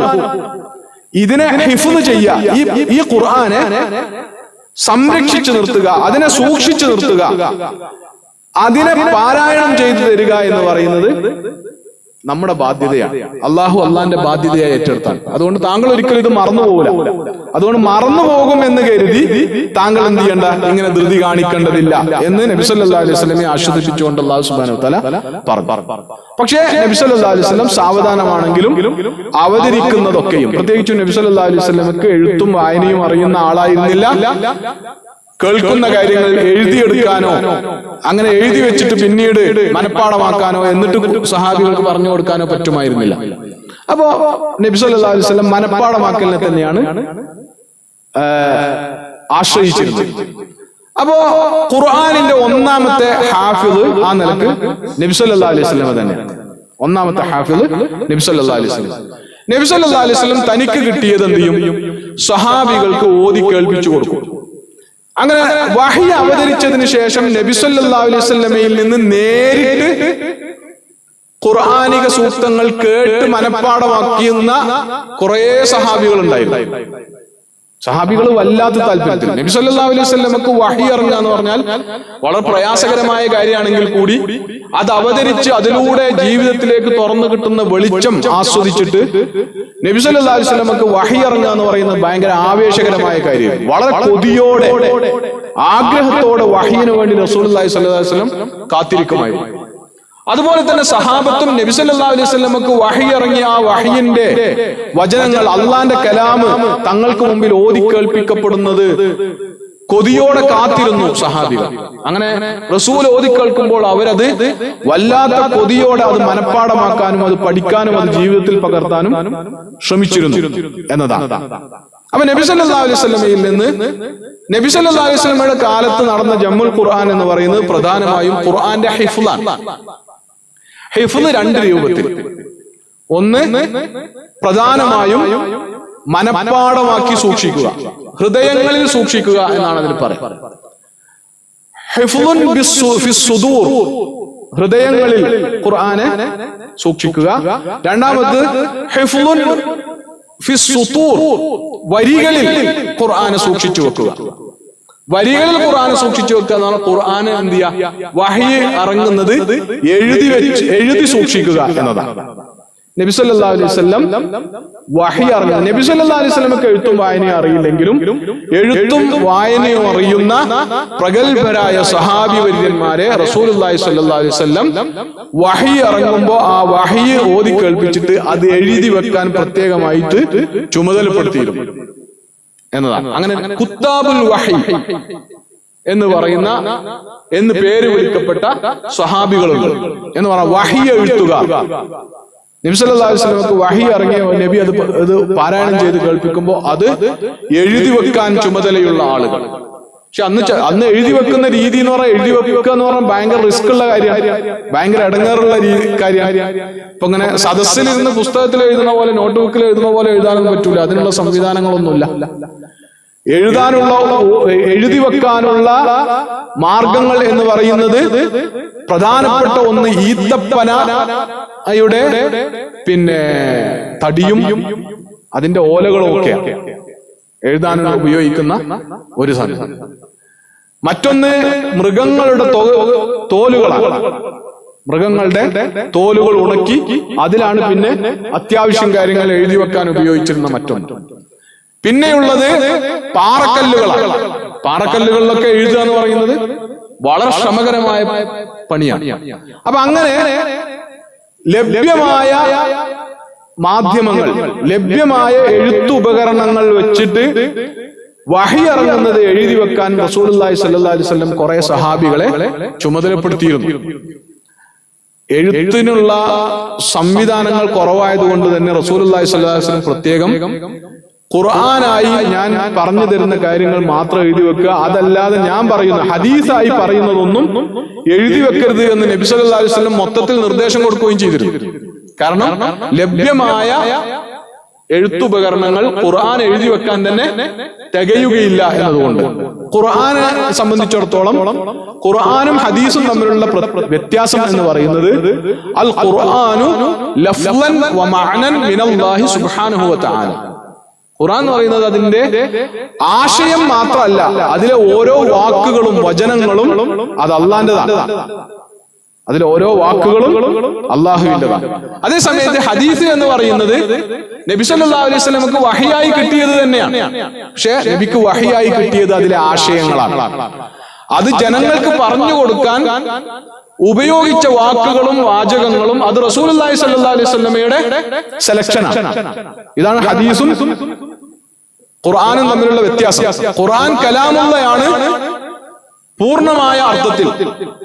അതിലെ ആശയങ്ങളും അതിലെ വാക്യങ്ങളും ഓരോ അക്ഷരവും ഓരോ വാക്കുകളും അത് അല്ലാഹുവിൻ്റെത് തന്നെയാണ്. അതുകൊണ്ടാണ് അത് പാരായണം ചെയ്യുന്നത് ഇബാദത്തായി നിശ്ചയിക്കപ്പെട്ടിട്ടുള്ളത്. ഹദീസ് അങ്ങനെയല്ല. ഹദീസ് വെറുതെ ഓതുന്നതിന് ഖുർആൻ ഓതുന്നത് പോലെ ഓതിയാൽ കൂലി കിട്ടുന്ന കാര്യമല്ല. കാരണം എന്താ? അതിലെ ആശയങ്ങളെ അള്ളാഹുവിൻ്റെതുള്ളൂ. അതിന് ഉപയോഗിച്ചിട്ടുള്ള വാക്കുകൾ റസൂലിന്റെ പദവിയെ നമ്മൾ അംഗീകരിക്കുന്നതോടൊപ്പം അത് റസൂലിൻ്റെതാണ്. കലാമുള്ള എന്ന പദവി അതിലെ വാക്കുകൾക്കില്ല. കലാമുള്ള എന്ന പദവി ഉള്ളത് ഖുർആനിലെ വാക്കുകൾക്കും വാക്യങ്ങൾക്കും മാത്രമാണ്. അപ്പൊ അതുകൊണ്ടാണ് അത് നമ്മൾ നമസ്കാരത്തില് ഫാത്തിഹയ്ക്ക് ശേഷം ഓതേണ്ട സ്ഥലത്ത് ഹദീസ് ഓതിയാൽ ശരിയാവില്ല. കാരണം ഹദീസ് ഓതുന്നത് എന്തല്ല, സ്വയം നിലക്ക ഇബാദത്തല്ല. അപ്പൊ ഖുർആന്റെ സവിശേഷത അത് ലഫ്ളൻ, അത് വാക്കും അള്ളാന്റെതാണ് എന്നുള്ളതാണ്. അപ്പൊ അത് അങ്ങനെ ആയതുകൊണ്ട് അത് അതേപടി എഴുതി വെക്കാനുള്ള സംവിധാനം റസൂലുള്ളാഹി സ്വല്ലല്ലാഹു അലൈഹി വസല്ലം ചെയ്തു. 43-ലധികം, ചുരുങ്ങിയത് 43 വഹി എഴുത്തുകാർ റസൂലുള്ളാഹി സ്വല്ലല്ലാഹു അലൈഹി വസല്ലമക്ക് ഉണ്ടായിരുന്നു എന്നാണ് പറയുന്നത്. അതിൽ പ്രഗത്ഭരായ സഹാബിമാർ അക്കൂട്ടത്തിലുണ്ടായിരുന്നു. ഖുലഫാഉർ റാഷിദുകളിൽപ്പെട്ട പലരും എഴുത്തും വായനയും അറിയുന്നവരായിരുന്നു, റസൂൽ നിരക്ഷരനായിരുന്നെങ്കിൽ കൂടി. അലി റളിയല്ലാഹു അൻഹു പ്രധാനപ്പെട്ട റസൂലിന്റെ ഒരു വഹി എഴുത്തുകാരനായിരുന്നു. സയ്യിദ് ഇബ്നു സാബിത്ത് റളിയല്ലാഹു അൻഹു, ഉബയ്യ് ഇബ്നു കഅബ് റളിയല്ലാഹു അൻഹു പോലെയുള്ള സഹാബിമാരൊക്കെ റസൂലുള്ളാഹി സ്വല്ലല്ലാഹു അലൈഹി വസല്ലമയുടെ വഹി എഴുത്തുകാരായിരുന്നു. അപ്പൊ വഹി അവരെഴുതും, എഴുതിയത് റസൂലിനെ അവർ ഓതി കേൾപ്പിക്കും. റസൂൽ അത് ശരിയാണോ അല്ലയോ എന്ന് ഉറപ്പ് വരുത്തും. അത് ഓരോ സന്ദർഭങ്ങളിലും നടക്കും, ഓരോ വർഷങ്ങളിലും അത് നടക്കും. കാരണം ഓരോ വർഷവും ഇറങ്ങിയ ആയത്തുകളും സൂറത്തുകളും ഓരോ വർഷവും റമദാനിൽ വന്നിട്ട് ജിബ്രീൽ അലൈഹിസ്സലാം വന്നിട്ട് എന്ത് ചെയ്യും? റിവിഷൻ നടത്തുമായിരുന്നു. കഴിഞ്ഞ ഒരു വർഷം ഇറങ്ങിയ ആയത്തുകളും സൂറത്തുകളും, അല്ലെങ്കിൽ ഈ റമദാൻ വരെ കഴിഞ്ഞ വർഷങ്ങളിലൊക്കെ അവതരിച്ചു. അത് നബി സല്ലല്ലാഹു അലൈഹി വസല്ലമക്ക് ജിബ്രീൽ അലൈഹിസ്സലാം ഓതി കേൾപ്പിക്കുമായിരുന്നു. നബി സല്ലല്ലാഹു അലൈഹി വസല്ലം വഫാത്തായ വർഷത്തെ റമദാൻ മാസത്തിൽ അങ്ങനെ ജിബ്രീൽ അലൈഹിസ്സലാം വരികയും 2 തവണ റിവിഷൻ നടത്തുകയും ചെയ്തിട്ടുണ്ട് എന്ന് ഹദീസുകളിൽ വന്നിട്ടുണ്ട്. ഇത് ഓർമ്മിക്കാൻ വേണ്ടി. അപ്പൊ നബി സല്ലല്ലാഹു അലൈഹി വസല്ലമക്ക് ഇത് അവതരിക്കുമ്പോൾ നബി സല്ലല്ലാഹു അലൈഹി വസല്ലം ചെയ്തിരുന്ന രീതി എന്താണെന്ന് ചോദിച്ചാല്, സഹാബികൾക്ക് ഇത് പറഞ്ഞു കൊടുക്കും. നബി മനപ്പാടമാക്കും, എന്നിട്ട് സഹാബികൾക്ക് ചൊല്ലിക്കൊടുക്കും. സഹാബികൾ ഇത്, ഭൂരിഭാഗം സഹാബികളും ഇത് മനസ്സിൽ മനപ്പാടമാക്കും, അവിടെ സൂക്ഷിക്കും. അപ്പൊ ഖുർആൻ മനപ്പാടമുള്ള സഹാബികൾ ധാരാളം ഉണ്ടായിരുന്നു. എന്ന് മാത്രമല്ല, അറബികളുടെ ഒരു സ്വഭാവം മൊത്തത്തിൽ അവർ നിരക്ഷര സമൂഹം എന്നാണ് അറിയപ്പെട്ടിട്ടുള്ളത്. എഴുത്തും വായനയും അറിയാത്ത, അതിന് വലിയ പ്രാധാന്യം കൽപ്പിക്കാത്ത ആളുകളായിരുന്നു. അതുകൊണ്ട് കാര്യങ്ങൾ, വിവരങ്ങൾ രേഖപ്പെടുത്തി വെക്കാനും അത് കൈമാറാനും ഒക്കെ അവർ എഴുത്തിനെയും വായനയെക്കാളും കൂടുതൽ അവലംബിച്ചിരുന്നത് മനപ്പാടമാക്കലിനെയായിരുന്നു. അതങ്ങനെയാണ്. അപ്പൊ മനപ്പാടമാക്കാൻ നമുക്ക് മറ്റ് സൗകര്യങ്ങളില്ല. രേഖപ്പെടുത്തി വെക്കണമെന്ന ഒരു കാര്യം രേഖപ്പെടുത്തി വെക്കാൻ സംവിധാനങ്ങളില്ലെങ്കിൽ നമ്മൾ എന്ത് ചെയ്യും? അത് മനസ്സിൽ സൂക്ഷിക്കുകയാണ് ചെയ്യുക. സൗകര്യങ്ങൾ കൂടുന്നിടത്തോളം നമ്മൾ എന്ത് ചെയ്യും? നമ്മുടെ എന്താ പറയാ, നമ്മുടെ ഓർമ്മശക്തിയെ അവലംബിക്കുന്നത് കുറഞ്ഞു വരും. അപ്പൊ നമുക്ക് പെട്ടെന്ന് ആലോചിച്ചാൽ കിട്ടുന്ന ഉദാഹരണമാണ് എന്ത്? നമുക്കൊക്കെ ഒരു കാലത്ത് ഒരുപാട് ഫോൺ നമ്പറുകൾ കാണാതെ അറിയുമായിരുന്നു. ഫോൺ കിട്ടിയാൽ നമുക്ക് ബുക്ക് എടുത്ത് നോക്കേണ്ട കാര്യമൊന്നും ഉണ്ടായിരുന്നില്ല. വീട്ടിലത്തതും കൂട്ടുകാരതും പല നമ്പറുകളും നമുക്ക് സാധാരണ ടെലിഫോൺ ഉണ്ടായിരുന്ന കാലത്ത് എന്ത് ചെയ്യുന്നു? നമുക്ക് കാണാതെ അറിയായിരുന്നു. പലയിടത്തും നമ്പറും ചോദിച്ചാല് നമ്മൾ ചടപടേനെ ആ നമ്പറുകൾ പറയുകയും ചെയ്തിരുന്നു. പിന്നെയാണ് നമുക്ക് ഈ ഫോൺ ഡയറിയൊക്കെ വന്നത്. എഴുതി വെച്ച് പോക്കറ്റിൽ ഇങ്ങനെ ടെലിഫോൺ നമ്പർ എഴുതി കൊണ്ടു നടക്കണേ, അതിനുള്ള സൗകര്യം വന്നു. ചെറിയ ബുക്ക് വന്നു. അത് വന്നപ്പോ നമ്മൾ കുറെ നമ്പറൊക്കെ മനപ്പാടമാക്കൽ കുറച്ചു. കാരണം എന്താ? ഇതിൽ എഴുതി വെച്ചിട്ടുണ്ട് എന്നുള്ളത് കൊണ്ട്. കുറച്ചു കഴിഞ്ഞപ്പോഴാണ് മൊബൈൽ ഫോണുകൾ വന്നത്. അത് വന്നപ്പോ എന്തായി? ഫോൺ നമ്പറുകൾ അതിൽ സേവ് ചെയ്ത് വെക്കാനുള്ള സൗകര്യമുണ്ട്. ഇപ്പൊ നമുക്ക് നമ്മളെ നമ്പർ തന്നെ അറിയണമെങ്കിൽ എന്ത് ചെയ്യണം? ഇതെടുത്ത് നോക്കണം. നിങ്ങളെ നമ്പർ എന്ന് പറഞ്ഞാൽ പറഞ്ഞാല് അങ്ങനെ മിക്കവാറും ആളുകൾ ഞാൻ നോക്കട്ടോ എന്ന് പറഞ്ഞിട്ട് മൊബൈൽ എടുത്തിട്ട് നോക്കിയിട്ടൊക്കെ പറയുള്ളൂ. എന്താ സംഭവിച്ചെന്ന് വെച്ചാൽ, ഓർമ്മശക്തിയെ, നമ്മുടെ മെമ്മറി പവറിനെ നമ്മൾ ഉപയോഗിക്കുന്നത് എന്ത് ചെയ്തു? കുറഞ്ഞു. അത് കുറഞ്ഞത് എന്തുകൊണ്ടാണ്? നമുക്കതിന് ബദൽ സംവിധാനങ്ങൾ വേറെ ഉള്ളതുകൊണ്ട്. ബദൽ സംവിധാനങ്ങൾ ഇല്ലെങ്കിൽ നമ്മൾ എന്തിന് നിർബന്ധിതരാകും? നമ്മുടെ മെമ്മറിയെ ഉപയോഗിക്കാൻ നിർബന്ധിതരാകും. അപ്പോ എഴുത്തും വായനയും വ്യാപകമല്ലാത്ത, അതിന് സൗകര്യങ്ങളില്ലാത്ത, അല്ലെങ്കിൽ അത് പഠിച്ചിട്ടില്ലാത്തൊരു സമൂഹത്തിൽ സ്വാഭാവികമായിട്ടും അവരുടെ ഓർമ്മശക്തി ഉപയോഗം വളരെ വ്യാപകമായി. അപ്പൊ അറബികളുടെ ഒരു സവിശേഷത എന്ന് പറഞ്ഞാൽ അവർ അപാര ഓർമ്മശക്തികളുള്ള ആളുകളായിരുന്നു പൊതുവിൽ. കാരണം എന്താ വെച്ചാൽ ഇതിങ്ങനെ നിരന്തരം യൂസ് ചെയ്യേണ്ട ആവശ്യം ഉള്ളതുകൊണ്ട്. അപ്പൊ അതുകൊണ്ട് ഇത് മനപ്പാടമാക്കി വെച്ച ആളുകൾ ധാരാളം ഉണ്ടായിരുന്നു അവരുടെ കൂട്ടത്തിൽ. മനപ്പാടാക്കുക എന്ന് പറയുന്നത് അവരെ സംബന്ധിച്ചിടത്തോളം ഒരു പ്രശ്നമേ ആയിരുന്നില്ല, ഒരു വലിയ വിഷയമേ ആയിരുന്നില്ല. അതുകൊണ്ട് ഖുർആൻ മനപ്പാടമാക്കിയവർ അവരുടെ കൂട്ടത്തിലുണ്ടായിരുന്നു. ഖുർആൻ എഴുതി വെച്ചവരും അവരുടെ കൂട്ടത്തിലുണ്ടായിരുന്നു. അതേ സമയത്ത് ഖുർആൻ ഒരൊറ്റ മുസ്ഹഫ് രൂപത്തിൽ ഒരൊറ്റ ഇടത്ത് ഇതെല്ലാം ശേഖരിക്കുക എന്ന് പറയുന്നത് നബി സല്ലല്ലാഹു അലൈഹി വസല്ലമയുടെ കാലത്ത് സംഭവിച്ചിട്ടുണ്ടായിരുന്നില്ല. അതെന്തുകൊണ്ടാ? അതിന്റെ കാരണം വളരെ സിമ്പിളാണ്. നമ്മൾ യുക്തി കൊണ്ട് ആലോചിച്ചാൽ, കാരണം നബി ജീവിച്ചിരിക്കുന്ന കാലത്തോളം ഇത് എന്ത് ചെയ്തിട്ടില്ല, ഇത് അവതരിച്ച് തീർന്നിട്ടില്ല. ഇത് ഇറങ്ങി തീർന്നിട്ട്, ഇത് ഇറങ്ങി പുസ്തകം മുഴുവനായാലല്ലേ ഇത് ഒരൊറ്റ പുസ്തകം ആക്കേണ്ട കാര്യമുള്ളൂ. നബി ജീവിക്കുന്നതിന്റെ അവസാന കാലം വരെ എന്ത് ചെയ്യുന്നുണ്ട്, വഹി അവതരിച്ചുകൊണ്ടിരിക്കുന്നുണ്ട്. അവസാനം ഇറങ്ങിയ ആയത്ത്, നേരത്തെ പറഞ്ഞ ആയത്ത്, അത് അവതരിച്ചതിന് ശേഷം ഏതാണ്ട് 9 ദിവസം ഒക്കെയാണ് റസൂലുള്ളാഹി സ്വല്ലല്ലാഹു അലൈഹി വസല്ലം പിന്നീട് ജീവിച്ചത്. അതിനുശേഷം റസൂലിന്റെ വഫാത്ത് സംഭവിക്കുകയാണ് ചെയ്തത് എന്നൊക്കെയാണ് പണ്ഡിതന്മാര് രേഖപ്പെടുത്തിയിട്ടുള്ളത്. അപ്പോ ഖുർആൻ മുഴുവൻ അവതരിക്കാത്തത് കൊണ്ട് തന്നെ റസൂലുള്ളാഹി സ്വല്ലല്ലാഹു അലൈഹി വസല്ലമയുടെ കാലത്ത് ഖുർആൻ മുഴുവൻ, ഇത് എഴുതി വെച്ചത് മുഴുവൻ ഒരിടത്ത് ഒരുമിച്ച് കൂട്ടുക എന്ന് പറയുന്നത് സംഭവിച്ചിട്ടുണ്ടായിരുന്നില്ല. അതേ സമയത്ത് ഖുർആൻ അതിന്റെ ക്രമത്തിൽ മുസ്ഹഫ് രൂപത്തിൽ നബിയുടെ കാലത്ത് ഉണ്ടായിരുന്നു എന്ന് വെച്ചാൽ ഉണ്ടായിരുന്നു. ഏത് ക്രമത്തിൽ? മുസ്ഹഫിന്റെ ക്രമത്തിൽ തന്നെ. എവിടെ ഉണ്ടായിരുന്നു? ഇത് മനഃപ്പാടമാക്കിയ മുഴുവൻ ആളുകളുടെയും, നബി സല്ലല്ലാഹു അലൈഹി വസല്ലം അടക്കം ഖുർആൻ മനഃപ്പാടമാക്കിയ മുഴുവൻ ആളുകളുടെയും ഹൃദയങ്ങളിൽ ഇതിന്റെ തർത്തീബ് ഉണ്ടായിരുന്നു. കാരണം എന്താ? ഖുർആൻ അവതരിക്കുമ്പോൾ റസൂലുള്ളാഹി സ്വല്ലല്ലാഹു അലൈഹി വസല്ലം വെറുതെ സഹാബികളോട് ഇന്നിപ്പതാ എനിക്ക് ഇത്രയൊക്കെ ആയത്ത് അവതരിച്ചു, ഇതൊക്കെ ആയിട്ട് ഇന്ന് അവതരിച്ചു കിട്ടിയത് എന്ന് പറയുക മാത്രമല്ല ചെയ്തിരുന്നത്. ജിബ്രീൽ അലൈഹിസ്സലാം അങ്ങനെ മാത്രമായിരുന്നില്ല നബി സല്ലല്ലാഹു അലൈഹി വസല്ലമക്ക് പുതിയ ആയത്തുകളും സൂറത്തുകളും അവതരിപ്പിച്ചു കൊടുത്തിരുന്നത്. മറിച്ച് ജിബ്രീൽ അലൈഹിസ്സലാം എന്ത് ചെയ്യും? കുറച്ച് ആയത്തുകൾ അവതരിപ്പിച്ചു കൊടുത്ത നബിയോട് പറയും, ഈ ആയത്തുകൾ നേരത്തെ അവതരിച്ച ഇന്ന സൂറത്തിലെ ഇന്ന ആയത്തിന് ശേഷം ഇന്ന ആയത്തിന് മുമ്പായിട്ടുള്ള ആയത്തുകളാണ് എന്ന് പറഞ്ഞു കൊടുക്കും. നബി സല്ലല്ലാഹു അലൈഹി വസല്ലം എന്ത് ചെയ്യും? സഹാബികൾക്ക് അതുപോലെ പറഞ്ഞു കൊടുക്കും. ഇത് ഈ ആയത്തുകൾ നേരത്തെ അവതരിച്ച ഇന്ന സൂറത്ത്. അപ്പൊ സൂറത്തുൽ അലഖിലെ ആദ്യത്തെ 5 ആയത്തെ ആദ്യം അവതരിച്ചിട്ടുള്ളൂ. ബാക്കിയുള്ള അതിലെ ആയത്തുകളൊക്കെ അവതരിച്ച് പിന്നീടാണ്. അത് സൂറത്തുൽ അലഖിൽ വന്നത് എന്തുകൊണ്ടാ?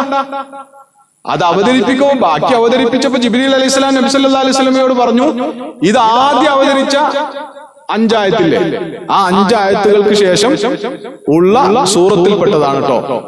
ഈ ആയത്തുകൾ കൂടി ചേർന്ന് ഇത്ര ആയത്തുള്ള സൂറത്താണ് സൂറത്തുൽ അലഖ് എന്ന് ജിബ്രീൽ അലൈഹിസ്സലാം പഠിപ്പിക്കുകയും റസൂൽ സല്ലല്ലാഹു അലൈഹി വസല്ലം അത് സഹാബികൾക്ക് അതുപോലെ പഠിപ്പിക്കുകയുമാണ് ചെയ്തത്. പ്രത്യേകിച്ചും വഹി എഴുതി വെച്ചിരുന്ന ആളുകളോട് നബി സല്ലല്ലാഹു അലൈഹി വസല്ലം അവരോട് മുന്നിൽ ഇരിക്കുന്ന അവരോട് പറയുന്നത്, ഈ ആയത്ത് ചിലപ്പോ ഒരായത്തൊക്കെ അവതരിച്ചിട്ടുണ്ടാവുള്ളൂ, ചിലപ്പോ 2 ആയത്ത്, പരമാവധി പോയാൽ 10 ആയത്ത്, അതിനേക്കാൾ കുറച്ച് ആയത്തുകളൊക്കെ ഒരൊറ്റ സമയത്ത് അവതരിക്കുള്ളൂ. അപ്പൊ നബി സല്ലല്ലാഹു അലൈഹി വസല്ലം അവരോട് പറയുന്നത്, ഇത് നേരത്തെ അവതരിച്ച അൽ ബഖറയിലെ ഇത്രാമത്തെ ആയത്തിന് ശേഷമാണ് ഇന്ന് അവതരിച്ച ഈ 2 ആയത്തുള്ളത്. ഇത്രാമത്തെ ആയത്തിന്റെ മുമ്പ്, ഇന്ന ആയത്തിന്റെ മുമ്പ്, നമ്പറില്ല, ഇന്ന ആയത്തിന് ശേഷം ഇന്ന ആയത്തിന് മുമ്പ് എന്ന് പറഞ്ഞു കൊടുക്കും. അപ്പൊ അവരങ്ങനെ രേഖപ്പെടുത്തും.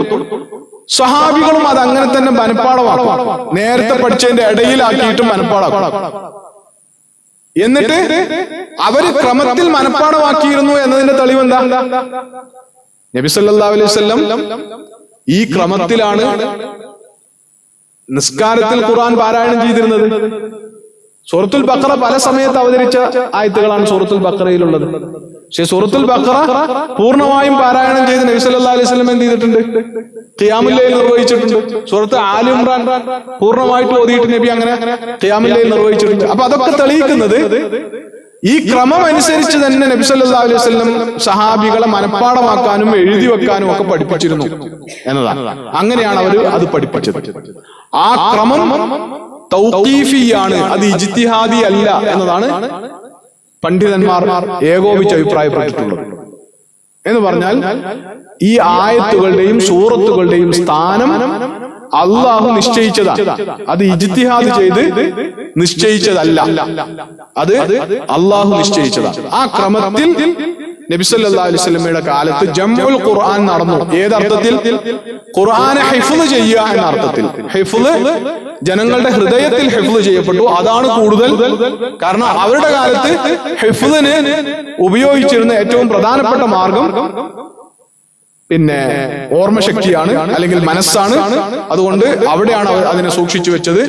പിന്നെ സാധ്യമാകുന്ന എഴുത്തു ഉപകരണങ്ങൾ, എഴുത്തു മാധ്യമങ്ങൾ ഉപയോഗിച്ച് എഴുതി വെക്കാനുള്ള സംവിധാനവും നബി സല്ലല്ലാഹു അലൈഹി വസല്ലമ സഹാബികളെ കൊണ്ട് ചെയ്യിച്ചിരുന്നു. അപ്പൊ രണ്ടും ഒരുപോലെ നബിയുടെ കാലത്ത് നടന്നിരുന്നു. ഇങ്ങനെ എഴുതി വെച്ചതൊന്നും ഒന്നിച്ചു ക്രോഡീകരിച്ച് രണ്ട് ചട്ടകൾക്കിടയിലുള്ള ഇങ്ങനെ തർത്തീബ് അനുസരിച്ചുള്ള ഒരൊറ്റ ഖുർആൻ എന്നുള്ള രൂപത്തിൽ ലഭ്യമാക്കാൻ നബി സല്ലല്ലാഹു അലൈഹി വസല്ലമയുടെ കാലത്ത് സാധ്യമായിട്ടില്ല. അതിന്റെ ഒരു കാരണം ഞാൻ നേരത്തെ പറഞ്ഞത് ഖുർആൻ ഇങ്ങനെ അവതരിച്ചുകൊണ്ടേ ഇരിക്കുകയാണ്. രണ്ടാമത്തത് ഇത് അങ്ങനെ ശേഖരിക്കുക എന്ന് പറയുന്നത് അത്ര എളുപ്പമായിരുന്നില്ല. കാരണം നേരത്തെ പറഞ്ഞതുപോലെ ഈത്തപ്പന തടികളിൽ, ഈത്തപ്പന ഓലകളിൽ, മൃഗങ്ങളുടെ തോലുകളിൽ, പാറക്കല്ലുകളിൽ ഒക്കെയാണ് ഇത് എഴുതി വെച്ചിരുന്നത്. അങ്ങനെ പലരുടെ കൈവശങ്ങൾ ആയിട്ട് ഇതുണ്ടായിരുന്നു. എല്ലാവരുടെ കൈവശവും ഉള്ളത് ചേർത്താൽ ഖുർആൻ പൂർണ്ണമായിട്ട് ലഭിക്കുമായിരുന്നു. എന്നാൽ ഒരു സഹാബിയുടെ കയ്യിൽ ഖുർആൻ പൂർണ്ണമായി എഴുതി വെച്ചത് ഉണ്ടാകുമായിരുന്നില്ല. കാരണം എന്താ? കാരണം അയാള് വഹി ഇറങ്ങുന്ന പല സന്ദർഭങ്ങളിലും നബിയുടെ കൂടെ ഉണ്ടായിട്ടുണ്ടാവുകയില്ല എന്ന കാരണം കൊണ്ട്.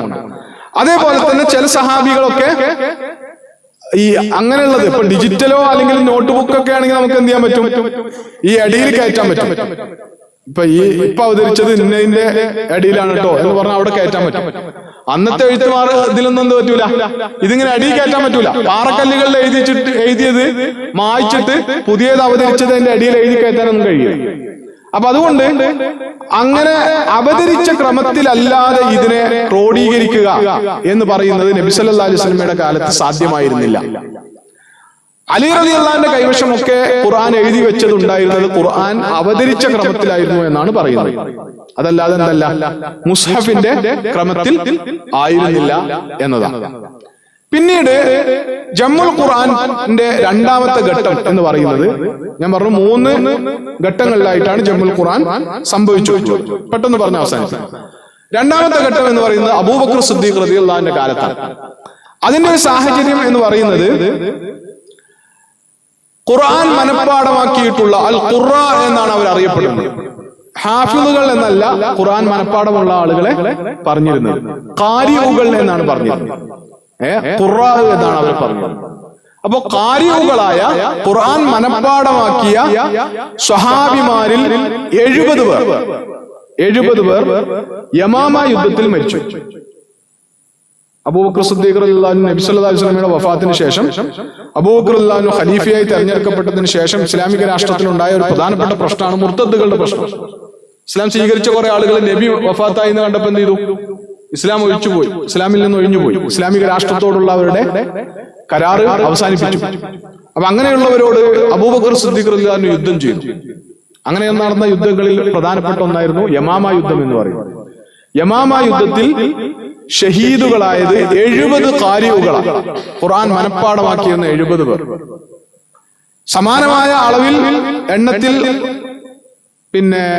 ഖാരിഉകൾ വഫാത്തായത് അതിനു മുമ്പ് റസൂലുള്ളാഹി സ്വല്ലല്ലാഹു അലൈഹി വസല്ലമയുടെ കാലത്ത് നടന്ന ബിർ മഊന യുദ്ധത്തിലാണ്. അന്നും 70 ഖുറാഉകൾ വഫാത്തായതായി, ഷഹീദായതായി ചരിത്രത്തിൽ നമുക്ക് കാണാൻ പറ്റും. ഇങ്ങനെ 70 ഹാഫിളുകൾ അബൂബക്കർ റളിയല്ലാഹുവിന്റെ കാലത്ത് യമാമ യുദ്ധത്തിൽ ഷഹീദായപ്പോ ഉമർ റളിയല്ലാഹു അൻഹുവിനെ അത് വല്ലാതെ ഭയപ്പെടുത്തി. അദ്ദേഹത്തിന് അത് ബേജാറുണ്ടാക്കി. കാരണം ഖുർആൻ മനഃപ്പാടമാക്കിയ ആളുകളാണ് വഫാത്തായി പോയത്. ഇങ്ങനെ അഭിമുഖീകരിക്കുന്ന യുദ്ധങ്ങളിൽ ഇത്ര എണ്ണത്തിൽ ഹാഫിളുകൾ, ഖുർആൻ പൂർണ്ണമായി മനഃപ്പാടമുള്ള ആളുകൾ മരിച്ചുപോയാൽ എന്ത് ചെയ്യും? ഹാഫിളുകൾ പറ്റം മരിച്ചു പോയിട്ട് പിന്നീട് ആളുകൾക്ക് ഖുർആൻ പഠിക്കാൻ ആളെ കിട്ടാത്ത അവസ്ഥ ഉണ്ടാവും. ഖുർആൻ സംരക്ഷിക്കപ്പെടാത്ത അവസ്ഥ ഉണ്ടാവും. അപ്പോ ഉമർ റളിയല്ലാഹു അൻഹു അബൂബക്കർ റളിയല്ലാഹുവിനോട് വന്നിട്ട് പറഞ്ഞു, ഈ ഹാഫിളുകളുടെ മരണം എന്നെ വല്ലാതെ ഭയപ്പെടുത്തും. ഇതിങ്ങനെ പോയാൽ ഹാഫിളുകളായ ആളുകൾ ഇല്ലാതെ പോകും, ഖുർആൻ സംരക്ഷിക്കാൻ കഴിയാതെ വരും നമുക്ക്.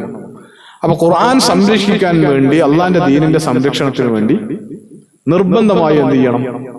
ഖുർആൻ എഴുതി വെക്കപ്പെട്ടത് ജമ ചെയ്യണം, അത് ക്രോഡീകരിക്കണം എന്ന അഭിപ്രായം ആര് പറഞ്ഞു? ഖലീഫ അബൂബക്കർ റളിയല്ലാഹു അൻഹു ആണ്. പക്ഷെ ഉമർ റളിയല്ലാഹു അൻഹു ഈ നിർദ്ദേശം ഖലീഫയുടെ മുമ്പിൽ വന്നു പറഞ്ഞു. അബൂബക്കർ റളിയല്ലാഹു അൻഹുവിന് അതത്ര കാര്യമായിട്ട് തോന്നിയില്ല. അത് ചെയ്യേണ്ടത് ഒരു പണിയാണ്, ഒരു സംഗതിയുടെ ഗൗരവം മനസ്സിലായി. എന്ന് മാത്രമല്ല, അബൂബക്കർ റളിയല്ലാഹു അൻഹു ആദ്യം പ്രതികരിച്ചത് കൈഫ അഫ്അലു ഷൈഅൻ ലം യഫ്അൽഹു റസൂൽ സ്വല്ലല്ലാഹു അലൈഹി വസല്ലം എന്നാണ്. അള്ളാന്റെ റസൂൽ ചെയ്യാത്തൊരു പണി എങ്ങനെ ഞാൻ ചെയ്യാം എന്നാണ്. അപ്പൊ അള്ളാന്റെ റസൂൽ ഇങ്ങനെ ചെയ്തിട്ടില്ല. എഴുതി വെച്ചതിനെയൊക്കെ ക്രോഡീകരിക്കുക, എന്നിട്ട് ഒരുമിച്ച് കൂട്ടുക, എന്നിട്ട് അതിനെ ഖുർആന്റെ ഒരു തർത്തീബ് അനുസരിച്ച് ഒരിടത്ത് ഒരുമിച്ച് കൂട്ടുക എന്ന പണി ആര് ചെയ്തിട്ടില്ല? റസൂല് ചെയ്തിട്ടില്ല. റസൂല് മാതൃക കാണിക്കാത്തൊരു പണി ഞാനെങ്ങനെ ചെയ്യും എന്നതാണ് അബൂബക്കർ റളിയല്ലാഹുവിന്റെ ചോദ്യം.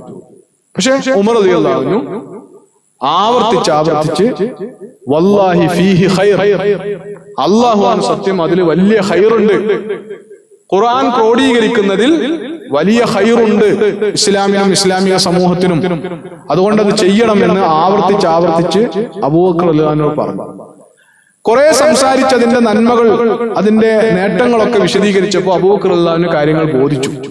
അപ്പൊ അദ്ദേഹം അല്ലെങ്കിൽ അതുമായി ബന്ധപ്പെട്ട റിപ്പോർട്ടുകളിൽ അബൂബക്കർ റളിയല്ലാഹു അൻഹു തന്നെ പറഞ്ഞ പോലെ അള്ളാഹു എന്റെ ഹൃദയത്തെ അതിനുവേണ്ടി വിശാലമാക്കി തന്നു.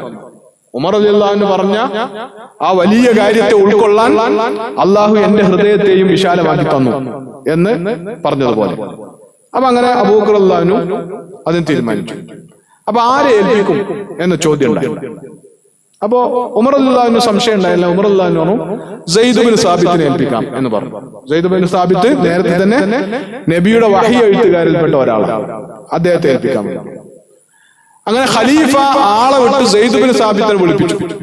അപ്പൊ സെയ്ദ് ബിൻ സാബിത്ത് എന്താ കാര്യം എന്ന് പറയാതെ ഖലീഫ വിളിപ്പിച്ചിരിക്കുന്നു എന്ന് കരുതി അബൂബക്കർ റളിയല്ലാഹുവിന്റെ അടുത്തേക്ക് വന്നു നോക്കുമ്പോ അബൂബക്കർ റളിയല്ലാഹുവിന്റെ കൂടെ തന്നെ ആരും ഇരിക്കുന്നുണ്ട്?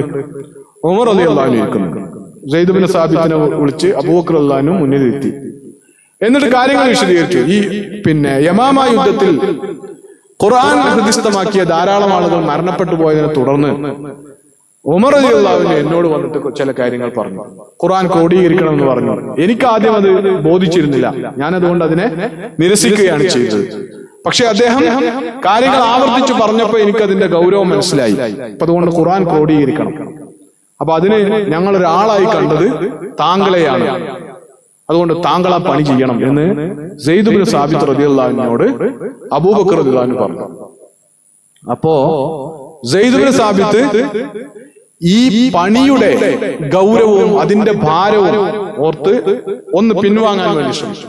അദ്ദേഹം ആദ്യം അബൂബക്കർ റളിയല്ലാഹു അൻഹു പറഞ്ഞ പോലെ പറഞ്ഞു, അല്ല ഖലീഫ, നിങ്ങൾ എങ്ങനെയാണ് നബി ചെയ്യാത്തൊരു പണി എങ്ങനെ നിങ്ങൾ ചെയ്യാം എന്ന് പറഞ്ഞിട്ട് നിരുത്സാഹപ്പെടുത്താൻ വേണ്ടി ശ്രമിച്ചു.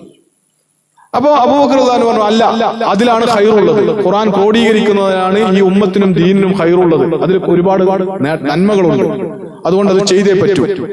താങ്കൾ യുവാവാണ്, വല്ലാത്ത ബുദ്ധി സാമർത്ഥ്യവും മനസ്സാന്നിധ്യവുമുള്ള ആളാണ്. ഈ ഉമ്മത്തിൽ ഇപ്പോൾ ഇത് ഏൽപ്പിക്കാൻ പറ്റിയ ഏറ്റവും അനുയോജ്യനായ ആൾ താങ്കളാണ്, അതുകൊണ്ട് താങ്കൾ ഈ പണി ഏറ്റെടുക്കണം എന്ന് പറഞ്ഞു. അങ്ങനെ മനസ്സില്ലാ മനസ്സോടെ ഏൽപ്പിക്കപ്പെടുന്ന ഉത്തരവാദിത്വത്തിന്റെ ഗൗരവം നന്നായി അറിയാവുന്നതുകൊണ്ട് സെയ്ദ് ബിൻ സാബിത്ത് റളിയല്ലാഹു അൻഹുവിനെ കുറിച്ച് പറഞ്ഞിട്ടുള്ളത് അബൂബക്കർ റളിയല്ലാഹു അൻഹുവിന്റെ മുമ്പിൽ തന്നെ, ഉമർ റളിയല്ലാഹു അൻഹുവിന്റെ മുമ്പിൽ തന്നെ അദ്ദേഹം പറഞ്ഞത്, നിങ്ങൾ ഒരു പർവ്വതം അപ്പാടെ ഒരു സ്ഥലത്ത് നിന്ന് എടുത്ത് വേറൊരു സ്ഥലത്തേക്ക് മാറ്റിവെക്കണം എന്ന് എന്നോട് പറഞ്ഞിരുന്നെങ്കിൽ എനിക്ക് ഇത്ര പ്രയാസം ഉണ്ടാകുമായിരുന്നില്ല എന്ന് പറഞ്ഞാൽ അത്രയും ഭാരിച്ച ഒരു ഉത്തരവാദിത്തമാണ് നിങ്ങൾ എന്നെ ഏൽപ്പിക്കുന്നത്. അങ്ങനെ സെയ്ദ് ബിൻ സാബിത്ത് റളിയല്ലാഹു അൻഹു ഖുർആന്റെ ക്രോഡീകരണം നടത്തി. ഈ ക്രോഡീകരണത്തെ കുറിച്ച് നമ്മൾ മനസ്സിലാക്കേണ്ട ഒരു കാര്യം എന്താണെന്ന് ചോദിച്ചാല്, ഖുർആൻ കുറെ ആൾക്കാർ മറന്നുപോയി. അങ്ങനെ മറന്നുപോയൊരു സമയത്ത് ഇത് എവിടുന്നൊക്കെ തേടി പിടിച്ച് ഒരുമിച്ച് കൂട്ടുന്ന ഒരു പരിപാടി അല്ല എന്ത് ഖുർആന്റെ ക്രോഡീകരണം എന്ന് അറിയുന്നത്. അപ്പൊ അങ്ങനെ തെറ്റിദ്ധരിച്ച് ചില ആളുകളൊക്കെ ഖുർആനെതിരെ വിമർശനം ഉന്നയിക്കുന്നവരുണ്ട്.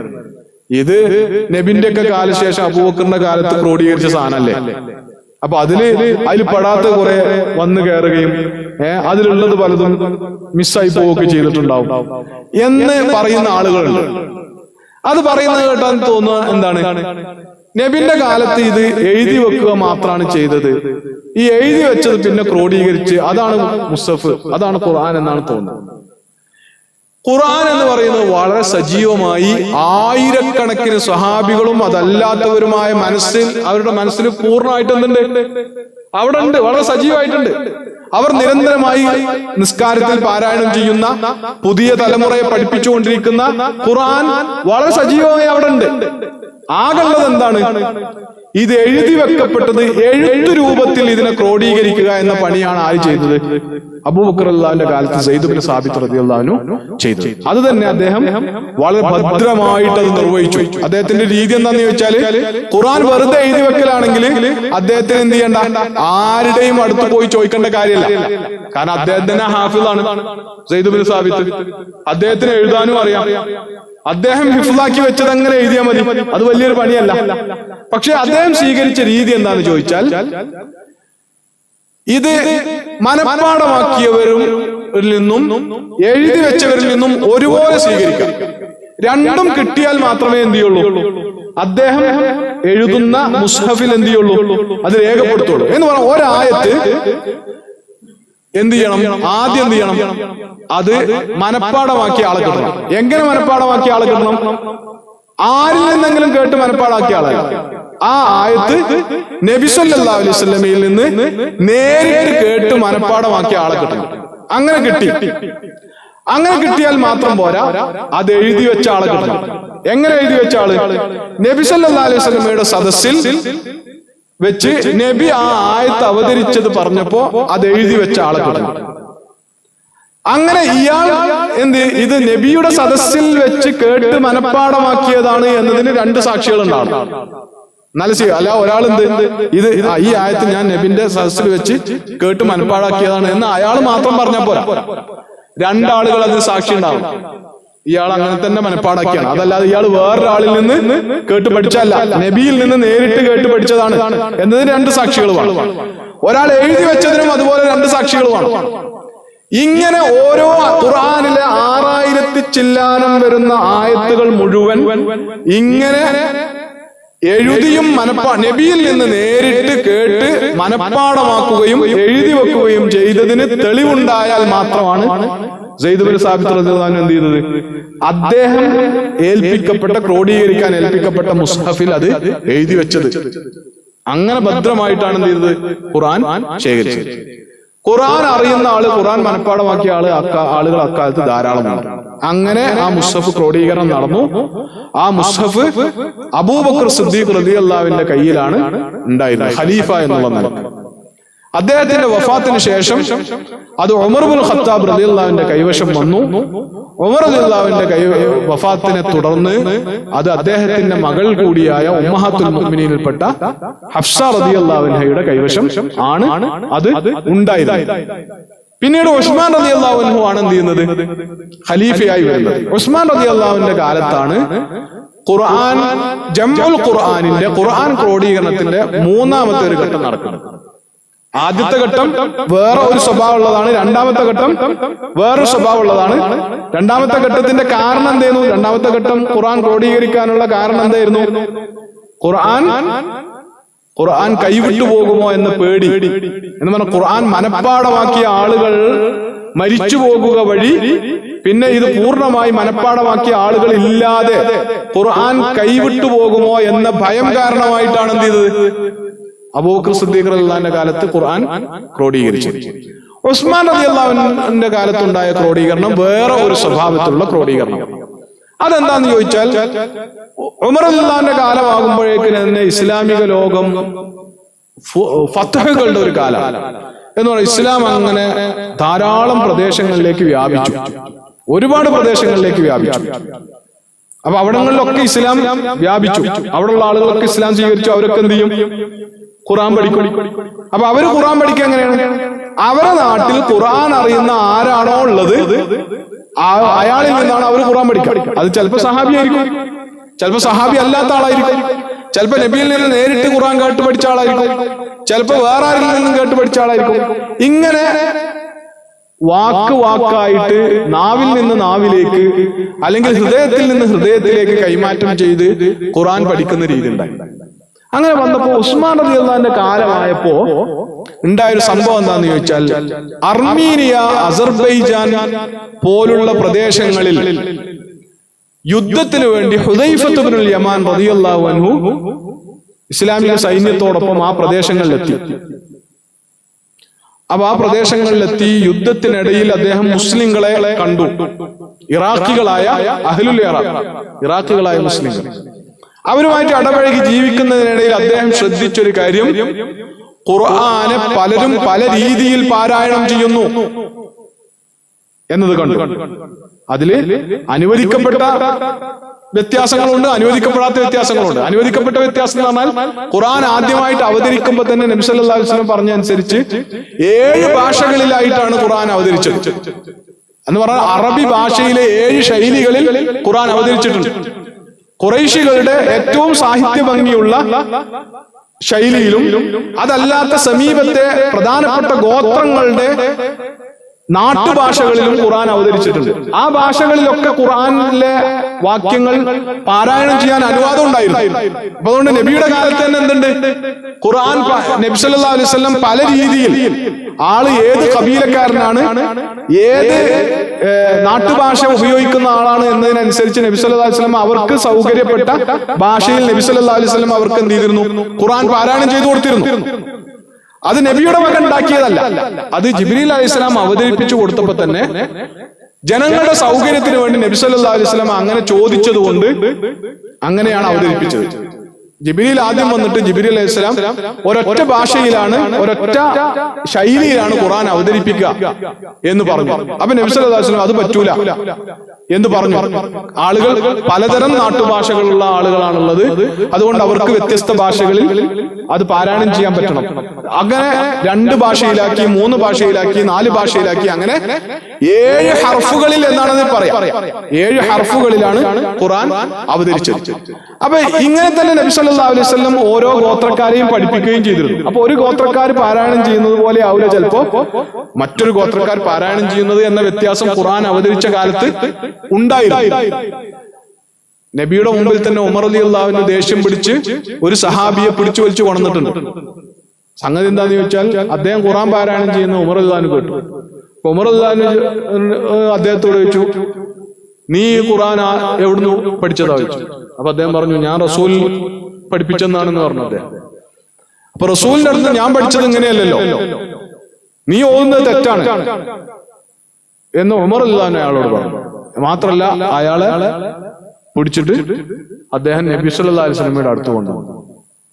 അപ്പോ ഉമർ റളിയല്ലാഹു അൻഹു, ഇയാൾ ഖുർആൻ തെറ്റിച്ചാണ് ഓതുന്നത്, എന്നിട്ട് അത് റസൂൽ പഠിപ്പിച്ചാണെന്ന് പറയും ചെയ്യണം എന്ന് പറഞ്ഞു.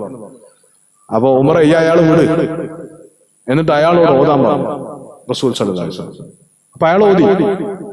അപ്പൊ ഉമർ റളിയല്ലാഹു പറയാ, ഞാൻ കേട്ട അതേമാതിരി തന്നെ ഓതി. ഇവിടെ റസൂലിന്റെ മുമ്പിലെത്തിയപ്പോ മൂപ്പര് മാറ്റി ഓതിയൊന്നല്ല, ഞാൻ തെറ്റാണെന്ന് കരുതിയ തെറ്റിച്ചോ തന്നെയാണ് മൂപ്പര് റസൂലിന്റെ മുമ്പിൽ ഓതി. അപ്പൊ റസൂൽ പറഞ്ഞു, ഹാക്കദാ ഉൻസിൽ, ഇതിങ്ങനെയാണ് അവതരിച്ചത്, ഇതിങ്ങനെയാണല്ലോ ഇറങ്ങിയത്, ഇതിലെന്താ പ്രശ്നം എന്ന് ചോദിച്ചു. എന്നിട്ട് ഉമർ റളിയല്ലാഹു നേരത്തെ കഴിഞ്ഞിട്ട് റസൂൽ എന്ത് പറഞ്ഞു, എന്നാ ഉമർ ഈ പാരായണം ചെയ്ത. അപ്പൊ ഉമർ റളിയല്ലാഹു പഠിച്ചത് ഖുറൈശികളുടെ നാട്ടുഭാഷ അനുസരിച്ചുള്ളത് പാരായണം ചെയ്തു. അപ്പൊ നബി പറഞ്ഞു, ഹാക്കദാ ഉൻസിൽ, ഇതിങ്ങനെയാണ് അവതരിച്ചത് എന്ന് പറഞ്ഞു. അപ്പൊ അത് രണ്ടും ശരിയാണ്. അപ്പൊ രണ്ടും ശരിയാകുന്ന നാട്ടുഭാഷകൾ അംഗീകരിച്ചുകൊണ്ടുള്ള രീതി ഖുർആന് ഉണ്ടായിരുന്നു. ഇതറിയുന്നവരും ഇതറിയാതെയും ഖുർആൻ പാരായണത്തിൽ തെറ്റുവരുത്തുന്ന രീതി വ്യാപകമായി. അത് സ്വാഭാവികമാണ്. കാരണം മദീന എന്ന് പറഞ്ഞ റസൂലും സ്വഹാബത്തും ജീവിച്ച ഒരു പ്രദേശത്ത് നിന്ന് ഇസ്ലാം അങ്ങനെ അതിരുവിട്ട് ധാരാളം പ്രദേശങ്ങളിലേക്ക് വ്യാപിക്കുമ്പോൾ അവിടെയൊക്കെ പുതിയ പുതിയ മുസ്ലിങ്ങൾ ഉണ്ടാകുന്നു. അവരൊക്കെ ഖുർആൻ പഠിക്കാൻ മുന്നോട്ട് വരുന്നു. അവർ ഖുർആൻ ആരെയാണോ അവർക്ക് പഠിപ്പിക്കാൻ കിട്ടിയത് അവരിൽ നിന്ന് ഖുർആൻ പഠിക്കുന്നു. ഇങ്ങനെ വരുമ്പോ എന്ത് ചെയ്യും? ഈ പഠിപ്പിക്കുന്ന ഉസ്താദിനനുസരിച്ചിരിക്കും, അയാളുടെ ശൈലി അനുസരിച്ചാണ് എന്ത് ചെയ്യുക ഇവര് പഠിക്കാം. അപ്പൊ അതിൽ അനുവദിക്കപ്പെട്ടതുണ്ടാവും. ഇനി ഉസ്താദ് അഥവാ തെറ്റി ഓതി കൊടുത്താൽ എന്ത് ചെയ്യും? പിന്നത് കേട്ട് ഓതുന്ന ആള് തെറ്റിയായിരിക്കും ഓതുന്നത്. അപ്പൊ ഇങ്ങനെ തെറ്റി ഓതുക മാത്രമല്ല, ആളുകൾക്കിടയിൽ ഒരു പ്രവണത തുടങ്ങി ഉസ്മാൻ റളിയല്ലാഹുവിന്റെ കാലത്ത്. അതാണ് ഇതിന്റെ മർമ്മം. എന്താന്ന് വെച്ചാൽ, തെറ്റി ഓതുന്നവർ പരസ്പരം അങ്ങോട്ടും ഇങ്ങോട്ടും നീ ഓതുന്നത് തെറ്റാണ്, അതുകൊണ്ട് നീ കാഫിറാണ്, അങ്ങനെ അങ്ങോട്ടും ഇങ്ങോട്ടും കാഫിറാക്കാൻ തുടങ്ങി. അപ്പൊ ഇത് ഇസ്ലാമിക സമൂഹത്തിൽ വലിയ ഛിദ്രതയ്ക്ക് കാരണമായി. ഇസ്ലാമിക സമൂഹത്തിന്റെ ഐക്യം തകർക്കുന്ന ഒരവസ്ഥയിലേക്ക് ഇതെത്തി. ഖുർആൻ പാരായണത്തിന്റെ പേരിൽ മുസ്ലിങ്ങൾക്കിടയിൽ അഭിപ്രായ ഭിന്നതയും ഛിദ്രതയും ഉണ്ടാകുന്നു എന്ന അവസ്ഥ ആര് ശ്രദ്ധിച്ചു? ഹുദൈഫ റളിയല്ലാഹു അൻഹു ശ്രദ്ധിച്ചു. അദ്ദേഹം യുദ്ധം കഴിഞ്ഞു വന്നിട്ട് ഉസ്മാൻ റളിയല്ലാഹു അൻഹുവിനോട് പറഞ്ഞു, ഇത് ഗൗരവമുള്ള വിഷയമാണ്, ഖുർആന്റെ പേരിൽ ആളുകൾ ഭിന്നിച്ചു തുടങ്ങിയിരിക്കുന്നു, ഇത് ഈ സമൂഹത്തെ ഛിദ്രമാക്കും, അതുകൊണ്ട് ഖലീഫ എന്നുള്ള നിലക്ക് താങ്കൾക്ക് ബാധ്യതയുണ്ട്, ഉമ്മത്തിനെ ഖുർആന്റെ മേൽ ജമ ചെയ്യണം, ഏകോപിപ്പിക്കണം, അവർ ഒരുമിച്ച് കൂട്ടണം എന്ന് പറഞ്ഞു. അപ്പോ ഉസ്മാൻ റളിയല്ലാഹു അൻഹു അതിൽ ഇടപെട്ടു. അദ്ദേഹം ഖുർആനെ ജമ ചെയ്യാൻ തീരുമാനിച്ചു. ഇവിടെ ജമ്മിന്റെ പ്രത്യേകത എന്താന്ന് ചോദിച്ചാൽ, ഖുർആൻ പലയിടങ്ങളിൽ നിന്ന് ജമ്മ് ചെയ്യുക എന്ന പണിയല്ല, ശേഖരിക്കുക എന്നുള്ള പണിയല്ല ആര് ചെയ്തത്? ഉസ്മാൻ റളിയല്ലാഹു അൻഹു ചെയ്തത്. മുസ്ഹഫ് അവിടെ ഉണ്ട്. നേരത്തെ അബൂബക്കർ റളിയല്ലാഹുവിന്റെ കാലത്ത് ക്രോഡീകരിച്ച മുസ്ഹഫ് എവിടെ ഉണ്ട്? ഹഫ്സ റളിയല്ലാഹു അൻഹയുടെ കയ്യിലുണ്ട്. ജനങ്ങളെ എല്ലാവരെയും ഒരൊറ്റ മുസ്ഹഫിൽ ഏകോപിപ്പിക്കുക. അദ്ദേഹം എന്ത് ചെയ്തു? നാട്ടുഭാഷകളൊക്കെ റദ്ദ് ചെയ്തു. ഖുറൈശികളുടെ ഒരൊറ്റ ശൈലിയിൽ ഖുർആനെ ഏകോപിച്ചു. എന്നിട്ട് അദ്ദേഹം എന്ത് ചെയ്തു? സെയ്ദ് ഇബ്നു സാബിത്ത് റളിയല്ലാഹു അൻഹുവിന്റെ നേതൃത്വത്തിൽ തന്നെ മറ്റു 3 സഹാബികളെ കൂടി, ഖുറൈശികളായ 3 സഹാബികളെ കൂടെ ഏൽപ്പിച്ചു കൊടുത്തിട്ട് അവരോട് ഖുർആൻ മുസ്ഹഫ് രൂപത്തിൽ എഴുതിയുണ്ടാക്കാൻ പറഞ്ഞു. അങ്ങനെ അവ എഴുതിണ്ടാക്കി. ആ എഴുത്തനുസരിച്ച് പിന്നീട് ഒരൊറ്റ ഹർഫിൽ മാത്രമേ ഖുർആൻ പാരായണം സാധ്യമാവുകയുള്ളൂ എന്ന സ്വഭാവത്തിലേക്ക് എന്ത് ചെയ്തു? അത് മാറി. ഖിറാഅത്തിന്റെ വേറെ വേറെ ശൈലികളുണ്ട്, അതേസമയത്ത് ഒരൊറ്റ ലഹ്ജയിലേ അത് പറ്റുകയുള്ളൂ എന്നുള്ള രീതിയിൽ അത് ഏകോപിച്ചു. എന്നിട്ട് അദ്ദേഹം ആ മുസ്ഹഫിന്റെ 7 കോപ്പികൾ ഉണ്ടാക്കി. 4 കോപ്പികളാണ് എടുത്തത്, 5 കോപ്പികളാണ് എടുത്തത് എന്നൊക്കെ അഭിപ്രായ വ്യത്യാസമുണ്ട്. എന്നിട്ട് ഇസ്ലാമിക രാഷ്ട്രത്തിലെ പ്രധാനപ്പെട്ട നഗരങ്ങളിലേക്കൊക്കെ ഈ മുസ്ഹഫിന്റെ കോപ്പികൾ അദ്ദേഹം അയച്ചു കൊടുത്തു. ഷാമിലേക്ക്, കൂഫയിലേക്ക്, ബസറയിലേക്ക്, യമനിലേക്ക്, ബഹ്റൈനിലേക്ക്, ഇങ്ങനെ പ്രധാനപ്പെട്ട 6 നഗരങ്ങളിലേക്ക് എന്ത് ചെയ്തു? മദീനയിലേക്ക് ഒക്കെ അടക്കം 6 നഗരങ്ങളിലേക്ക് പുതുതായി ഉണ്ടാക്കിയ മുസ്ഹഫ് അയച്ചു കൊടുത്തു. അതിന്റെ ഒരു കോപ്പി അൽ മുസ്ഹഫുൽ ഇമാം, ഇമാമായ മുസ്ഹഫ് എന്ന പേരിൽ ഉള്ള കോപ്പി അദ്ദേഹത്തിന്റെ കൈവശം, ഖലീഫയുടെ കൈവശം സൂക്ഷിക്കുകയും ചെയ്തു. ഹഫ്സ റളിയല്ലാഹു അൻഹയിൽ നിന്ന് വാങ്ങിയ അബൂബക്കർ റളിയല്ലാഹുവിന്റെ കാലത്ത് ക്രോഡീകരിച്ച മുസ്ഹഫിന്റെ കോപ്പി അവർക്ക് തന്നെ തിരിച്ചു കൊടുക്കുകയും ചെയ്തു. പിന്നീട് ഈ ഖുർആൻ അനുസരിച്ച് ആണ് ഖുർആന്റെ പഠനവും പാരായണവും ഒക്കെ മുസ്ലിങ്ങൾ പിന്നീട് തുടർന്നു പോകുന്നത് എന്നതാണ്. അതുകൊണ്ട് ഖുർആന്റെ കാര്യത്തിൽ നടത്തപ്പെട്ടിട്ടുള്ള ഏറ്റവും മഹത്തായ സേവനങ്ങളിൽ ഒന്ന്, അലി റളിയല്ലാഹു അൻഹു പിൽക്കാലത്ത് ഖലീഫയായി വന്നപ്പോൾ, ഉസ്മാൻ റളിയല്ലാഹു അൻഹുവിന് ശേഷം അലി റളിയല്ലാഹു അൻഹു ഖലീഫയായി വന്നപ്പോൾ അദ്ദേഹം അത് പറഞ്ഞിട്ടുണ്ട്. ഖുർആന് വേണ്ടി നടത്തിയിട്ടുള്ള സേവനങ്ങളിൽ ഏറ്റവും വലുത് ഉസ്മാൻ റളിയല്ലാഹു അൻഹു ചെയ്ത ജമ്മുൽ ഖുർആനാണ്. ഇല്ലെങ്കിൽ ഈ ഉമ്മത്താകെ ഛിന്ന ഭിന്നമായി പോകുമായിരുന്നു. അതുകൊണ്ട് ഖുർആന്റെ മാർഗത്തിലുള്ള ഏറ്റവും വലിയ സേവനം അതാണെന്ന് അദ്ദേഹം പറഞ്ഞിട്ടുണ്ട്. അപ്പോ ഉസ്മാൻ റളിയല്ലാഹുവിന്റെ കാലത്ത് ഇങ്ങനെ ഖുർആൻ ജമ്മ് ചെയ്യപ്പെട്ടതോടുകൂടി ഒരൊറ്റ രീതിയിൽ ഖുർആൻ പാരായണം ചെയ്യപ്പെടുന്ന ഒരു സാഹചര്യം ഉണ്ടായി. അപ്പൊ അതിൽ തന്നെ വ്യത്യസ്ത പാരായണങ്ങൾ, ഖിറാഅത്തുകൾ എന്ന് പറയുന്നത് വേറെ ഉണ്ട്, അത് വേറെ തന്നെ ഉണ്ട്. അതിന്റെ ഒരു കാരണം നമ്മൾ മനസ്സിലാക്കേണ്ടത് എന്താന്ന് ചോദിച്ചാല്, ഈ ഖുർആൻ എഴുതപ്പെട്ട ഈ കാലത്തൊക്കെ, ഇപ്പൊ ഈ ഉസ്മാൻ റളിയല്ലാഹുവിന്റെ അടക്കമുള്ള കാലഘട്ടത്തെ അറബി ഭാഷയുടെ എഴുത്തിന്റെ ഒരു പ്രത്യേകത എന്ന് പറയുന്നത് അതിന് പുള്ളിയും കുത്തും ഹർക്കത്തുകളൊന്നും ഇല്ലാത്ത എഴുത്താണ്. ഇങ്ങനെ ഒരു എഴുത്ത് മാത്രമാണ്. അതിന് ബായിന് താഴെ ഒരു പുള്ളി, നൂനാണെങ്കിൽ മേലെ പുള്ളി, താ ആണെങ്കിൽ മേലെ 2 പുള്ളി, സാ ആണെങ്കിൽ മേലെ 3 പുള്ളി, ഇങ്ങനെ ഈ പുള്ളിയും കുത്തൊന്നുമില്ല. ഇതിങ്ങനെ ഇത് മാത്രം, പുള്ളിയും കുത്തില്ലാത്ത മാത്രം ഉണ്ടാവും. ഇത് കണ്ടിട്ട് അതിന്റെ സന്ദർഭത്തിൽ നിന്ന് മനസ്സിലാക്കണം അത് ബാ ആണോ, താ ആണോ, നൂനാണോ, സാ ആണോ എന്നൊക്കെ മനസ്സിലാക്കുന്ന രീതി അവർക്കത് എളുപ്പമായിരുന്നു.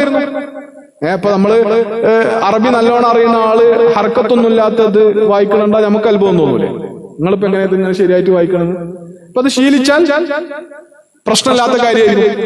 അപ്പൊ അങ്ങനെയാണ് അത് ഉണ്ടായിരുന്നത്. പിന്നീട് കുറെ കാലം കഴിഞ്ഞതിന് ശേഷം ഹജ്ജാജ് ബിൻ യൂസുഫിന്റെ കാലത്താണ് ശരിക്കും എന്ത് ചെയ്യുന്നത്, ഉമവി ഭരണകാലത്തെ ഹജ്ജാജ് ബിൻ യൂസുഫിന്റെ കാലത്താണ് ശരിക്ക് ഈ അറബി അക്ഷരങ്ങൾക്ക് പുള്ളിയും കൂത്തും ഒക്കെ ഹർക്കത്തുകളൊക്കെ ഇടുന്ന രീതി വന്നിട്ടുള്ളത്.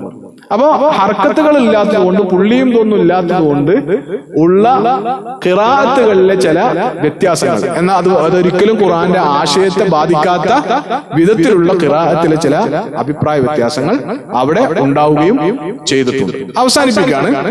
ഈ 3 ഘട്ടമാണ് ഖുർആൻ ക്രോഡീകരണത്തിന്റെ.